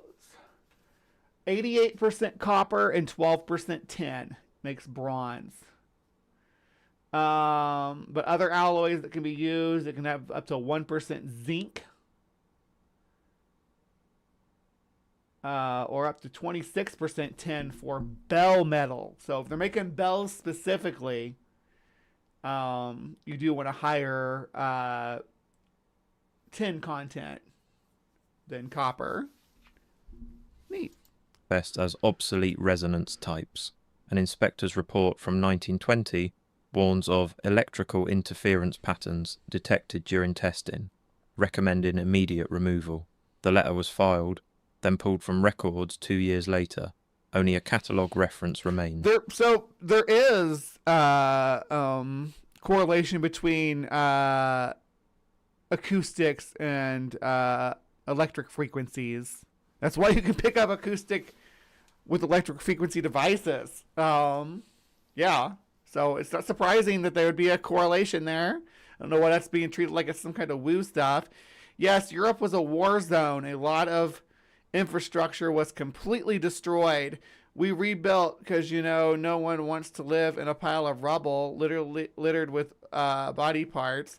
Well, I mean, to each their own. Littered with body parts. No body parts here. I don't know what you're talking about. Well, the ark would probably make more noise than the bell unless they had a solenoid striker. Yeah, you want bells to have a specific tone, so especially in bell making, you want the alloy to be homogeneous in its mixing. In modern spectral analysis, trace elements recovered from surviving fragments of these bells show unusual properties. Piezoelectric responses far stronger than standard bronze. Crystalline structures suggesting precise temperature control during casting, and microscopic patterns indicating exposure to sustained electromagnetic fields. One bell from the Vienna Cathedral, overlooked during the general recasting, was finally removed in 1973. Workers reported tools behaving strangely near it, compass needles spinning, electrical equipment malfunctioning. Because it was a magic Tartarian bell. You need to use magic Tartarian technology in order to work on it. You can't just go in with a DeWalt screwdriver and work on this. You need a Tartarian impact swizzle, right? From the collection of Paul Bunyan himself. The bell is now stored in a museum basement, wrapped in insulating material. Its tag reads simply, "Historical artifact. Do not display." I'm going to get it. I'm going to ring it in Times Square in New York and destroy the city. Boo-ha-ha. Be like a supervillain. A supervillain with the Bell of Tartaria. Ooh, that's a good character. I'm going to flesh that character out. Bong. Yeah, we're going to do that. Have a character called the Bell of Tartaria. In 1932, a radio technician in Chicago noted interference every time nearby churches rang their bells. He charted the signal, repeating hum at 112 Hz. His logbook ends, pattern stable, not noise. That year, a museum... Again, no one's ever claimed that that audio frequencies do not interact or manipulate electrical frequencies. That's never been a claim that anybody's made that I know of. Counterpoint. The Fallout series, Skyrim, and America's infrastructure all suggest that we are okay living in rubble. How about the opposite bell that halts all atomic activity and range? Cease vibration instead of creating them. Interesting. I never heard of that. It has to be the Bell of Tartaria. Yeah, a woman character, definitely. Quietly dismantled its industrial sound exhibit. The bells... What if we make her an Eastern Orthodox nun, too? That'd be kind of cool. Go with the Tartaria theme. Vanished. Chapter 12. 50 words. Across old cities today, Lisbon... Pretty sure that's the Liberty Bell, right? Just because of the big crack. I don't know who the Native American guy is, though. He's got a tomahawk, though.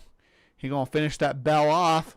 I don't think that's the... Is the Liberty Bell one of the pre-Tartarian bells? You think it would be, because it is, at least according to the mainstream narrative, it's super old. It was crafted by Paul Revere. And it has the big crack in it because he was a shitty craftsman. I don't know. Let me see here. Homogeneous might be the right word, but you need to be, or might not be the right word, but you need to be precise in the casting of the bell, not just form the bell. But if the mixing of the alloys is poorly done, the bell won't sound good. Yeah. Bell making is actually very high tech in that it takes a lot of know-how and precision. Just because something interacts electrically doesn't mean you can scale it up to generate a useful amount of electricity, right? Just because it can interfere with a radio signal doesn't mean that you can power your home with it. Oh yeah, you want to like the stream for sure. It's okay, you can touch it. You can touch it. Oh, that didn't work. Hold on, the audio's not right. Oh. No, it won't hurt you. We'll fix that. There we go. Now I try it again. It's okay, you can touch it. You can touch it if you want to. I won't tell anybody. It won't hurt you. Yeah, you can touch it. Was that echoey too? I bet it was because it had it on there twice. Echoey, touch it. Petersburg, Kiev.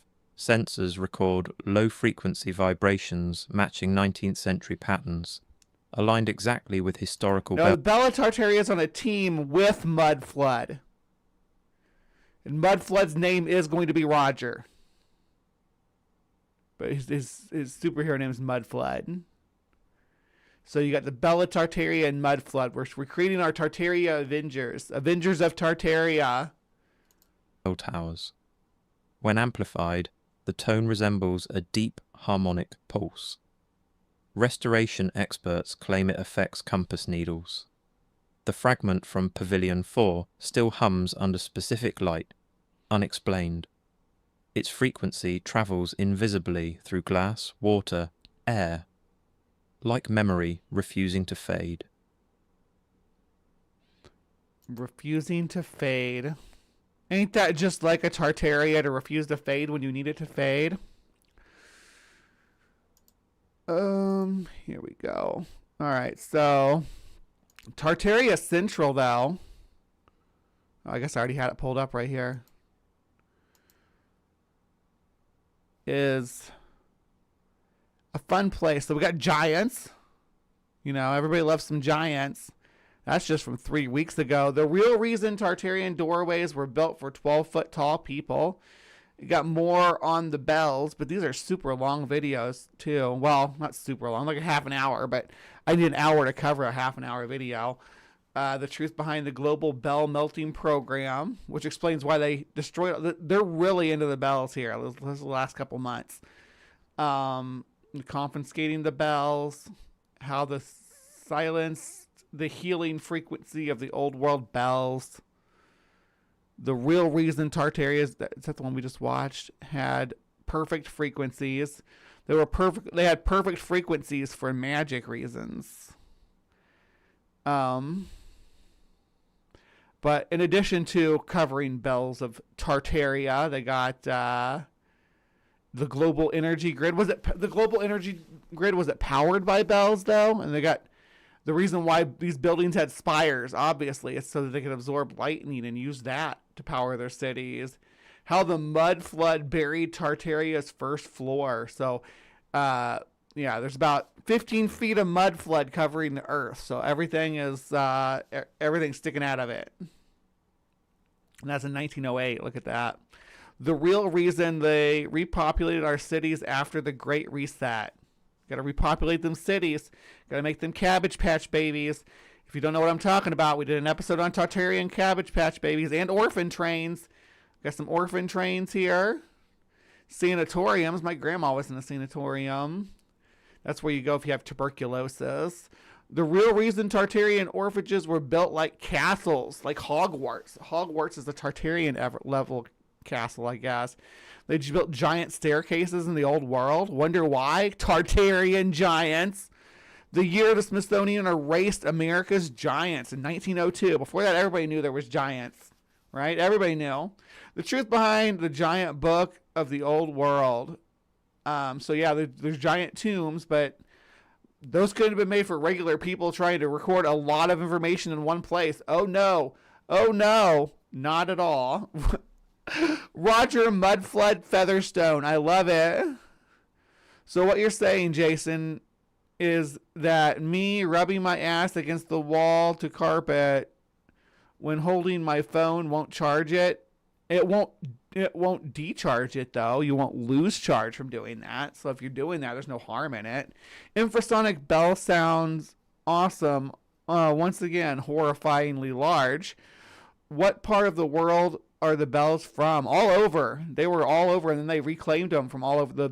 The authority, which is vaguely veiled in the Tartarian conspiracy, is the Catholic Church, are the people that took over, kind of like rebuilding the world, right?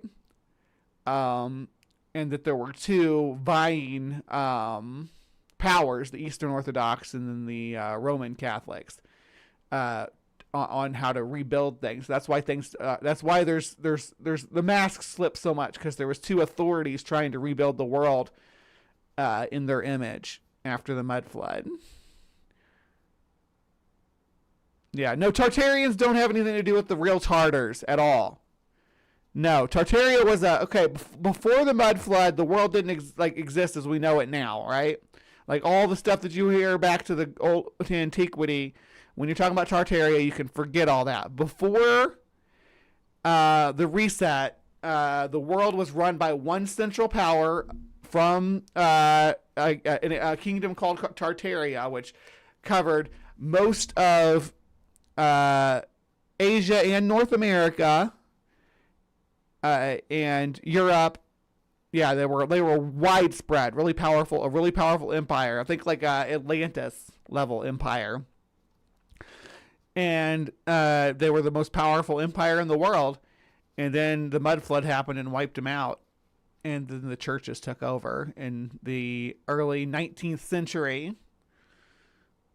The churches took over and rebuilt the world in their image. That's the conspiracy.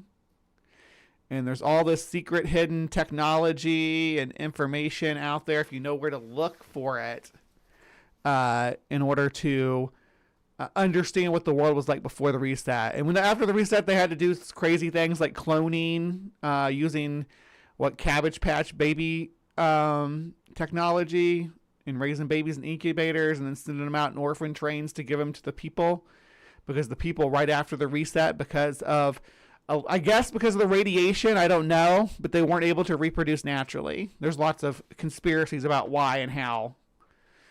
This also reflects urbanization, industrialization, the Industrial Revolution. All that is supposed to be the echoes of the reset.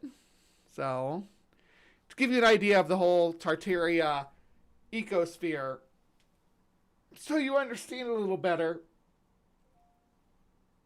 what all this is building onto when we look at things like giants erased from our history books, and Tartarian aqueducts, the water system that powered cities without pumps. It's all this lost technology kind of stuff. There's more healing bells. More giants. Star forts are another one. Star forts make just tactical sense in my opinion, but the 1893, the year erased from the year that they erased a city. Oh my! We have to find out what city they erased.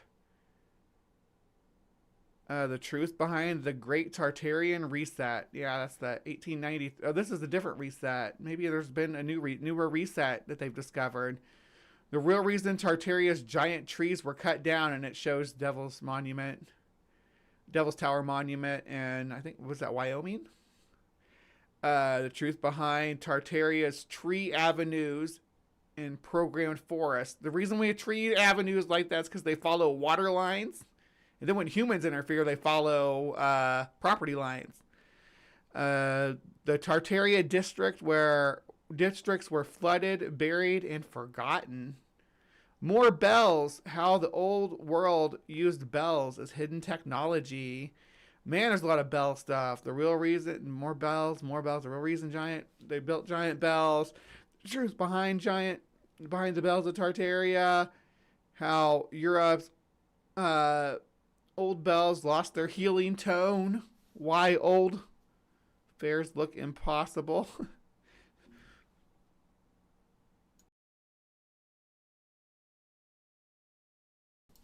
Excuse me. We got more. The year they started mudding Tartaria's bells. That's supposed to be melting.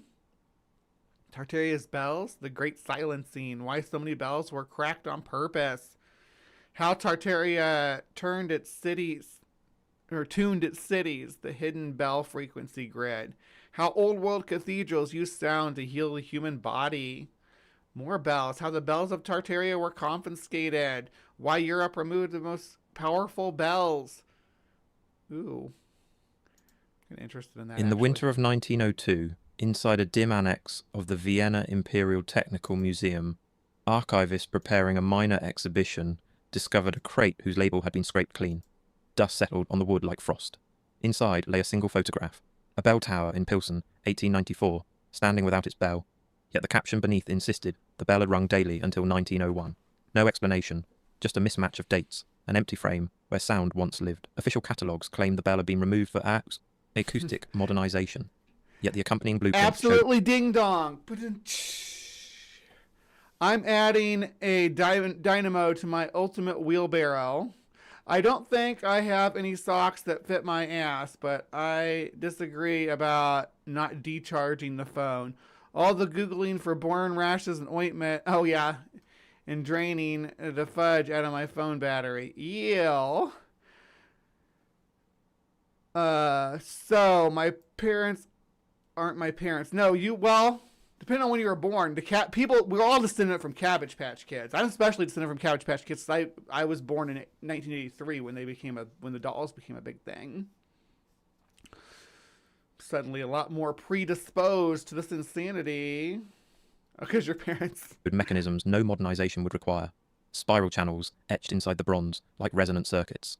Some say these were remnants of an older, forgotten engineering tradition. The room hummed faintly, though no machines ran nearby. History remembers... Because the shape and texture on the inside of the bell is going to affect the sound. There were a lot of different designs and patterns you can put on the inside of the bell to make it sound and resonate different. Progress, but forgets what it replaced. As the archivist turned off the lights, the photograph flickered, one last glint on metal that was no longer there. By early March 1900, church workers in Saint-Étienne, Lyon recorded that the great bronze bell, Marie-Claire, had been lowered for repairs. The official ledger, written in a hurried clerical hand, claimed the removal was routine, necessitated by cracks forming near the lip after decades of use. The day was warm for spring, the air smelled of dust and heated metal, yet a surviving photograph, stamped 1896, shows the same crack already present 4 years before the supposed removal. A contradiction that archivists later noted quietly in the margins.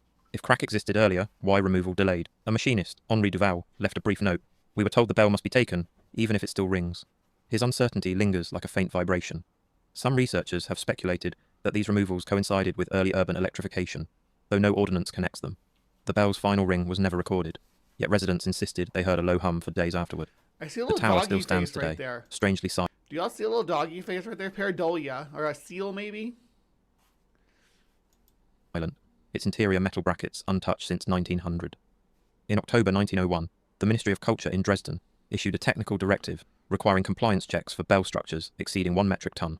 The document bears no signature, an anomaly rarely seen in bureaucratic decrees of the era.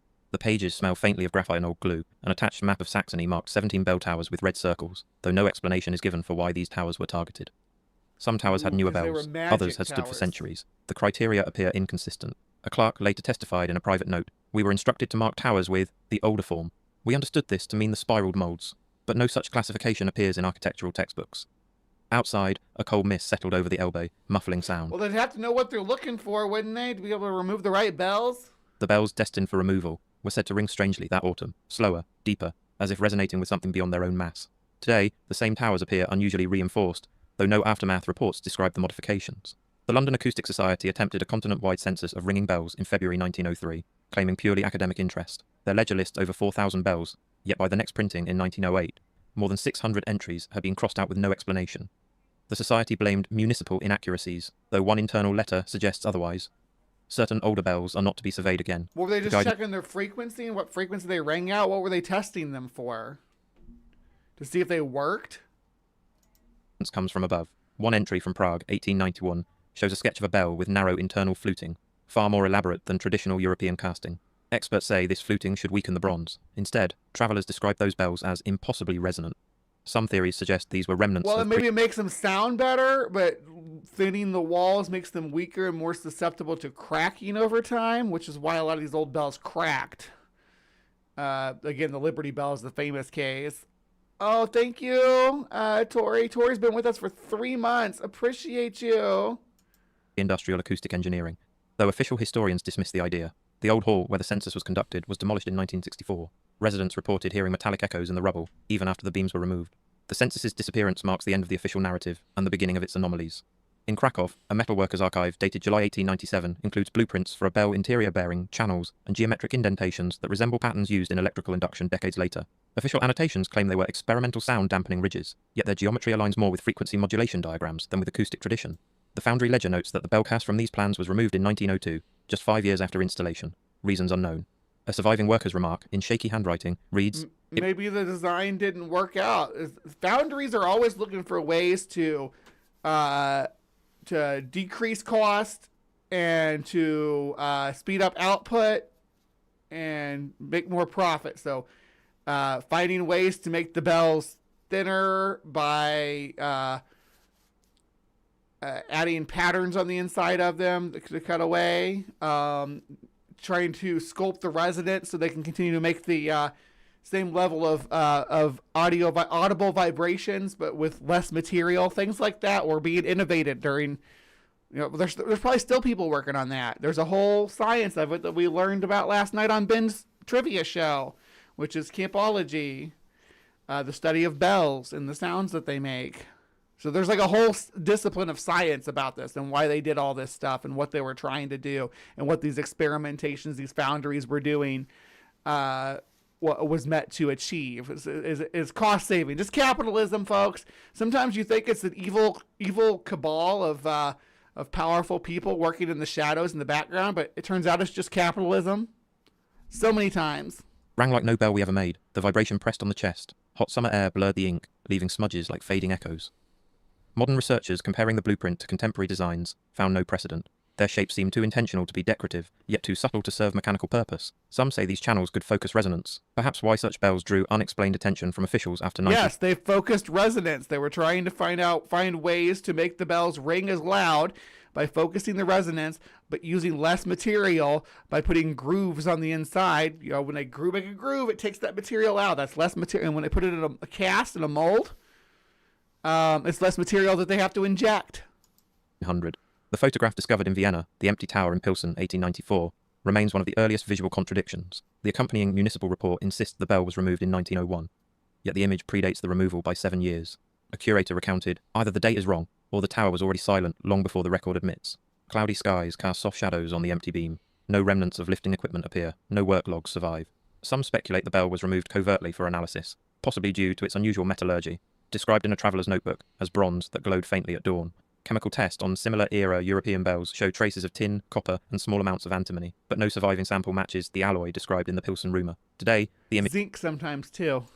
It remains in the museum, mislabelled and quietly avoided by guides. Its silence feels deliberate. During catalogue restoration in January 1905, archivists in Antwerp found that names of bell donors from 3 maritime churches had been scraped off parish books, neat rectangles of missing ink. According to official statements, this was due to water damage, yet the paper shows clean removal, not warping or staining. One note in the margin, faint and almost erased itself, states, the old makers had signatures hidden inside. This phrase appears nowhere else in signatures holding inside like a craftsman might do? Church documentation. Some speculate it refers to the tradition, rare but documented, of embedding maker's marks inside the bell mould itself. Yes. Unseen unless broken open. A faint smell of salt. They do that with swords too. We talked about that in the mystic swords, the Muramasa blades. We talked about how if you have to take the hilt off to see the artisan's signature inside on the metal. Air permeates the archive. Winter storms shook the building that week, making the hanging lamps sway rhythmically like slow pendulums. Records from these churches show their bells were melted for wartime repurposing years before any war required bronze requisition. Their disappearance predates... Oh, honey, there's always been a war. especially if you're European. At least for the last 800 years or so, there's always been a war in Europe. There's always been a good reason to melt down your bells or your metal for weaponry and ammunition. Necessity, an anomaly historians rarely address. A municipal report from I Copenhagen, wouldn't mind having a bell bowl. That'd be fun. dated May 1889, records that the North Tower's bell rang at 12:03, while a separate astronomical clock in the same square logged the ring at 11:52. The discrepancy remains unexplained. Both clocks were documented as synchronized that week. A witness, a bookseller named Madsen, wrote, "It rang before it rang." Historians dismiss this as poetic exaggeration, but a technician's diagram attached to the report shows the bell's resonant frequency measured at 42 Hz, lower than expected for its size. Some modern acousticians speculate such low frequencies might distort timestamp mechanisms dependent on vibration detection. It rained lightly. Ooh, odd sound. Sound having an impact on relativity would be such a freaking base thing to happen. Find out that the way you can travel back in time is by ringing a bell with the right frequency, or you freeze time with a bell. That morning, droplets blurred the ink on the technician's sheet, creating ghostly rings around his annotations. The bell was removed in 1904. It has not been found since. 3 other towers across Europe reported similar timing anomalies within the same decade. In a dusty workshop behind the Turin Cathedral, a restored notebook dated August 1871 describes a cast-in tradition older than Rome, involving spiraled interior channels meant to guide the breath of metal. Scholars argue this is metaphor, yet the drawings resemble modern waveguides used in acoustics. The craftsman, Matteo Rinaldi, sketched the channels meticulously, but his name was later crossed out of the foundry register. Beneath the crossing sits a faint pencil addition. His name was scratched out. That proves the conspiracy. Dismissed. Some researchers speculate these spirals once tuned bells to natural electromagnetic harmonics. A controversial theory, yet identical channel patterns appear in bells removed from Warsaw, Lille, and Geneva between 1899 and 1905. The workshop smelled of hot wax and cooling bronze. The air shimmered with heat from the furnace. And if you think that time period was like a not prepare for a war period in Germany, maybe you need to pick up a history book. Rinaldi's molds vanished after 1900. No order for destruction exists. Curious. Retro causal bells that stop ringing when you hit them. The cathedral's modern bell tower resonates faintly at dawn, though no bell hangs inside. A letter from a Zurich physics professor in September 1902 The tower remembers. It echoes with the rings of its lost bell. describes a peculiar experiment. Placing a removed church bell in a sealed room, they reported feeling a pressure on the ribs when standing near it, despite no audible sound. Instruments showed a low amplitude oscillation around 18 Hz. The bell came from St. Gallen, removed that same year due to instability. Yet the professor's note claims the bronze was flawless. Rain tapped softly against the university's leaded windows as he wrote, "It does not ring, yet it speaks." No publication followed. The bell disappeared before further tests. Some suggest this oscillation disappeared. It's in the basement of the Smithsonian, don't you know? It was removed so no one would know, except for the very special ding-dong folk on YouTube, right? Interact with masonry structures. What would we do without, what's this channel again? Tartaria Central. A speculative link to why so many towers were reinforced after bell removal. Today, low-frequency tests on certain surviving 19th century bells show similar patterns, though official studies remain inconclusive. The sealed room where the experiment occurred was demolished in 1971. Workers reported a strange hum lingering inside the walls. In November 1903, the Paris Conservatory of Mechanical Arts produced a map grouping certain bells by resonance frequency rather than size or weight, a classification unheard of in traditional bell founding. The map shows clusters across Europe forming an arc from Lille to Vienna, echoing, some say, the ley lines described in folk geographic traditions. Ooh, bells on the ley lines. Who would have thought? Mainstream scholars reject these parallels. The pattern remains oddly consistent. The conservatory's notes attribute the clustering to coincidence of material sourcing. Yet material analysis from 3 surviving bells shows are from entirely different regions. A marginal comment, likely from a student, reads, "What architecture were these meant to speak to?" A thin layer of coal dust covered the map when found in the archive, suggesting it had been stored near steam equipment. Modern researchers examining photographs noticed the map's circles align almost perfectly with major 19th century power stations, built decades after the bells themselves. In Berlin, June 1901, as the city's electrical grid expanded, the Electricity Authority issued advisories about resonant interference with metallic heritage structures, especially large, hollow bronze forms. No mention of bells by name appears, yet accompanying diagrams unmistakably depict bell silhouettes. A superintendent's private memo states, "Remove the older types first. Their response to current is unpredictable." Electric tram lines were installed. We need to get these bells back.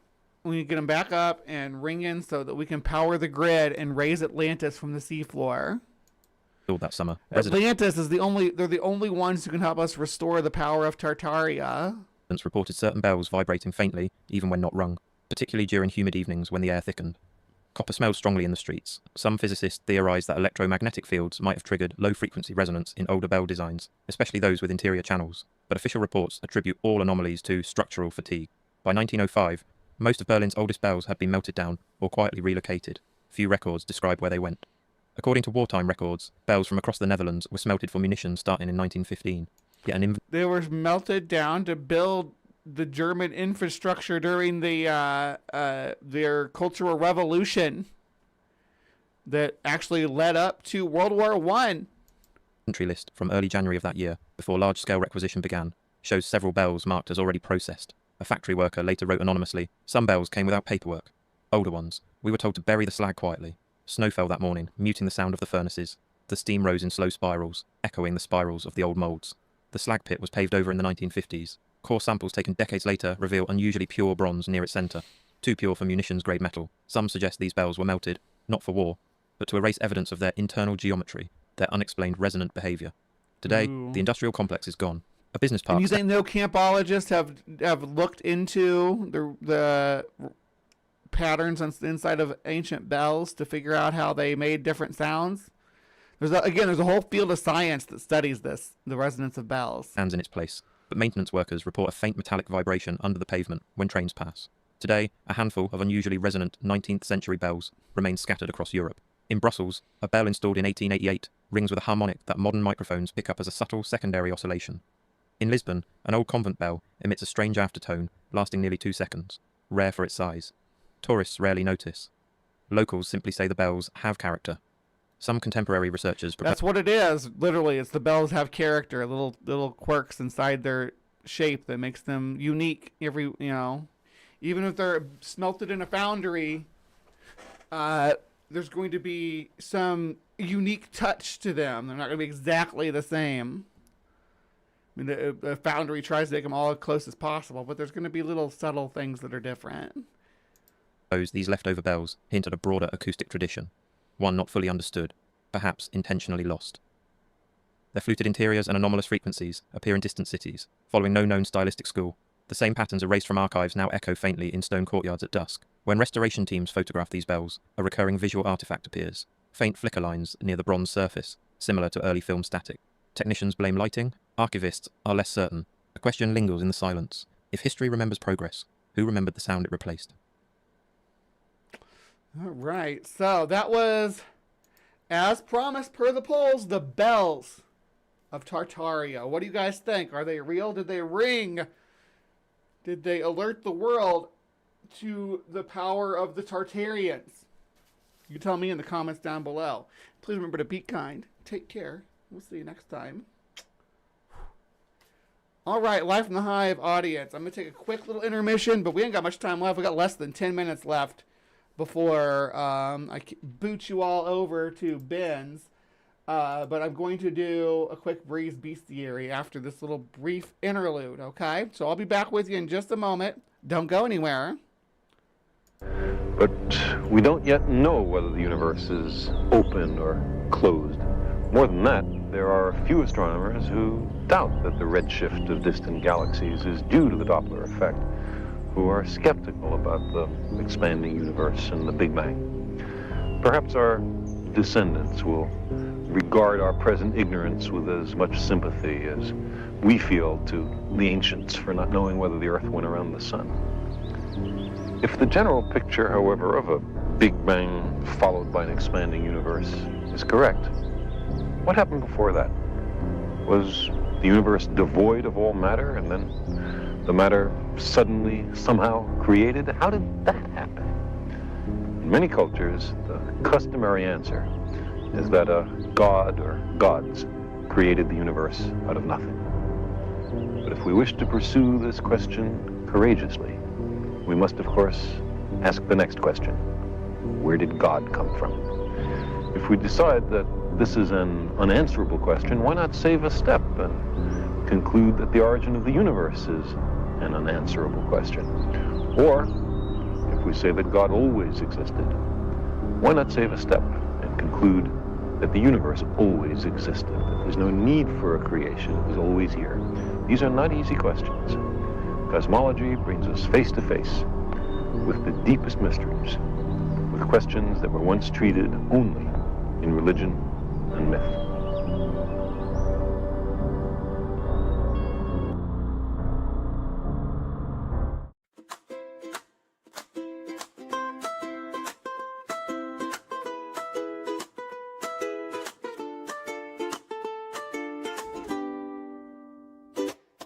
Rise up in the morning, grab a coffee, check your fit.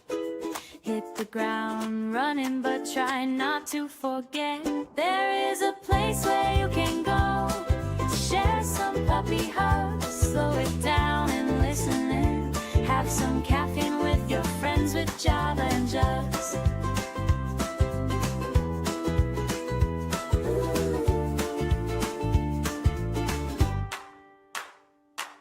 The best way to start your week, to make that AM commute.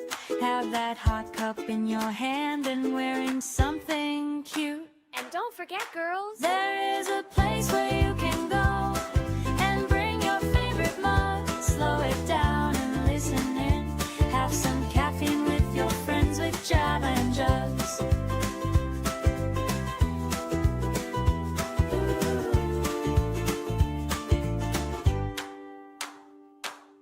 Rise up to the day ahead, find a place to sit. We saved a special place for you, so try not to forget. There is a place where you can go with sugar, cream, and love. Slow it down and listen in. Have some caffeine with your friends with Java and Jugs. Careful, it's hot. Spend a Monday with your friends with Java and Jugs. We have mocha, vanilla, hazelnut with Java and Jugs. Coming right up.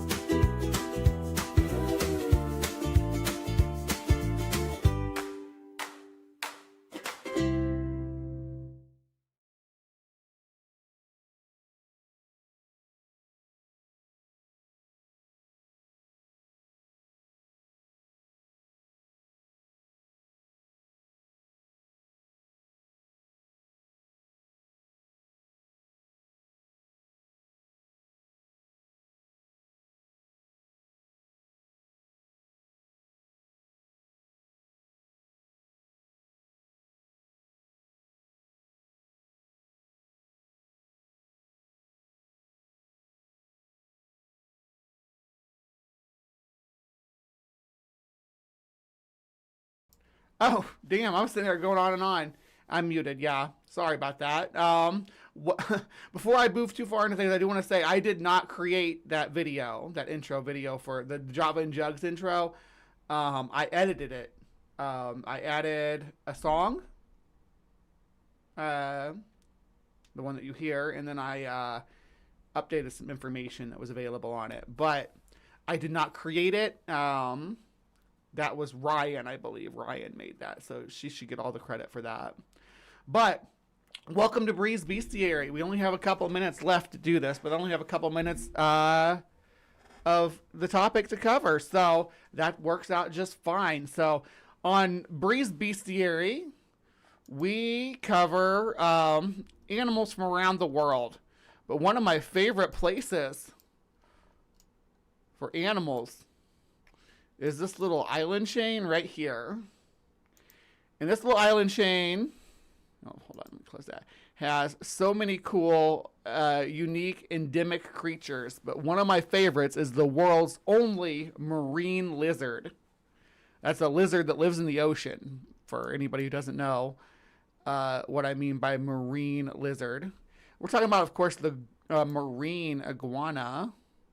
So let's look at these little critters doing some of their cool marine iguana stuff just for a couple minutes and talk about them.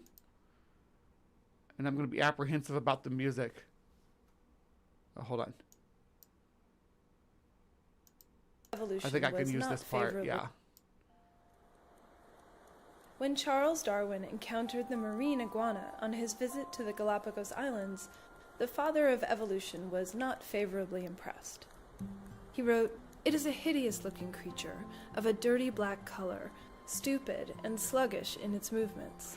Leave my goth lizard alone. They're the gothiest lizards of all. Black, spiky. Yeah. Diving into the abyss.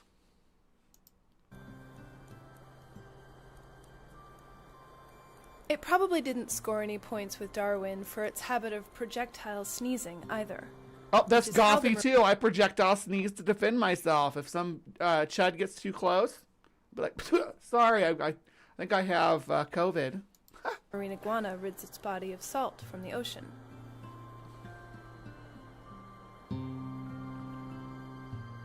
Still, the marine iguana holds the distinction of being the only seafaring lizard in the world. Yeah, they are cute. Hi, The Maya. largest can dive nearly 100 feet underwater and hold their breath for 45 minutes at a time. Its scientific name, Amblyrhynchus cristatus, comes from the Latin amblyrhynchus, meaning blunt, like its smashed-in looking face, and cristatus, meaning comb or crest. Actually, I think it means blunt snout. Amblyrhynchus means blunt snout. Crested with a blunt snout, yeah. Referring to the spikes that run along the length of its body, which can grow from 2 to 3 feet.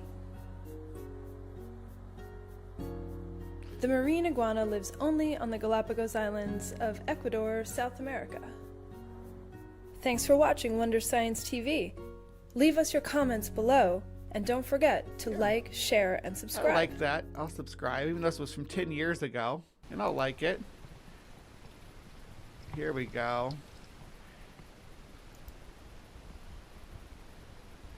Look at these guys. All right. We may have run into some problems with music. Yeah.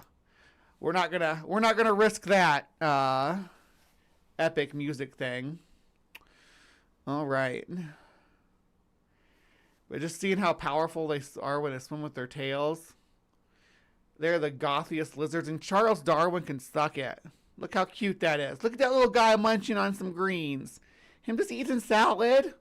Of course, I guess back then they didn't know what green iguanas did under the water, or what marine iguanas did under the water, if they couldn't see it directly. But God, they're so cute. Ah, little Godzilla guy. Nom nom nom. I love you. They can't hear me, but I almost wanted to let them know anyway. I love you so much. You're such a good iguana. Cling onto that rock like a good boy. So only the big males really go out there where the water's ripping around, because you have to be beefy to be able to hold yourself, like the babies and stuff. They generally just come out and feed at low tide, in the more shallow waters. But the good stuff is out here in the deep. That's why the big guys go out here. And you notice they so like when they're walking on land, like their tail just kind of drags. This is kind of lethargic and drags. But when they're in the water and they're swimming, they only use their tail. They're like a snake. They just they just swim with their tail. They don't even use their hands and feet at all until they get to the rocks that they want to grab onto. So look, like their body, their legs go completely back, and that tail just goes. Yeah. All right, so we're going to stop there. That was Bree's Bestiary, looking at the marine iguana and having some of Darwin's thoughts about it. It was a really short Bree's Bestiary, but everything else ran up kind of over, and Bree's Bestiary doesn't need to be that long. I just want to showcase an animal and talk about it for a few minutes. That's all. So, yeah. Tomorrow, I'm going to have Kelly on here at the Hive, so don't miss that. I wish I had the link up, but I do not have it yet. But yeah, watch the channel for tomorrow, and I will have Kelly on, and we're going to look at the cultural impact of slaves on, of slavery on ghost lore of the South. You know, a lot of slave ghosts and slave and master situation ghosts and things like that are alleged to haunt the Deep South, and we're going to dig into it. So that's going to be our exploration for Black History Month, and I'm so glad Kelly will be joining me. It's tomorrow at 2 p.m. Mountain Time, so that's going to be 3 Central, 4 Eastern. It'll be so much fun. I'm so excited about it. All right. And then I think that's it. That's it for today. Yeah. All right, so I will see you guys tomorrow. After this stream ends, though, it's going to send you right over to Ben. So just hang tight. And he's got Cynthia McDonald on today, which we love. Cynthia, we stand Cynthia. So don't dip. don't dip, and you'll be transferred right over there. All right, so love you all. Please remember to be kind. Take care, and we'll see you next time.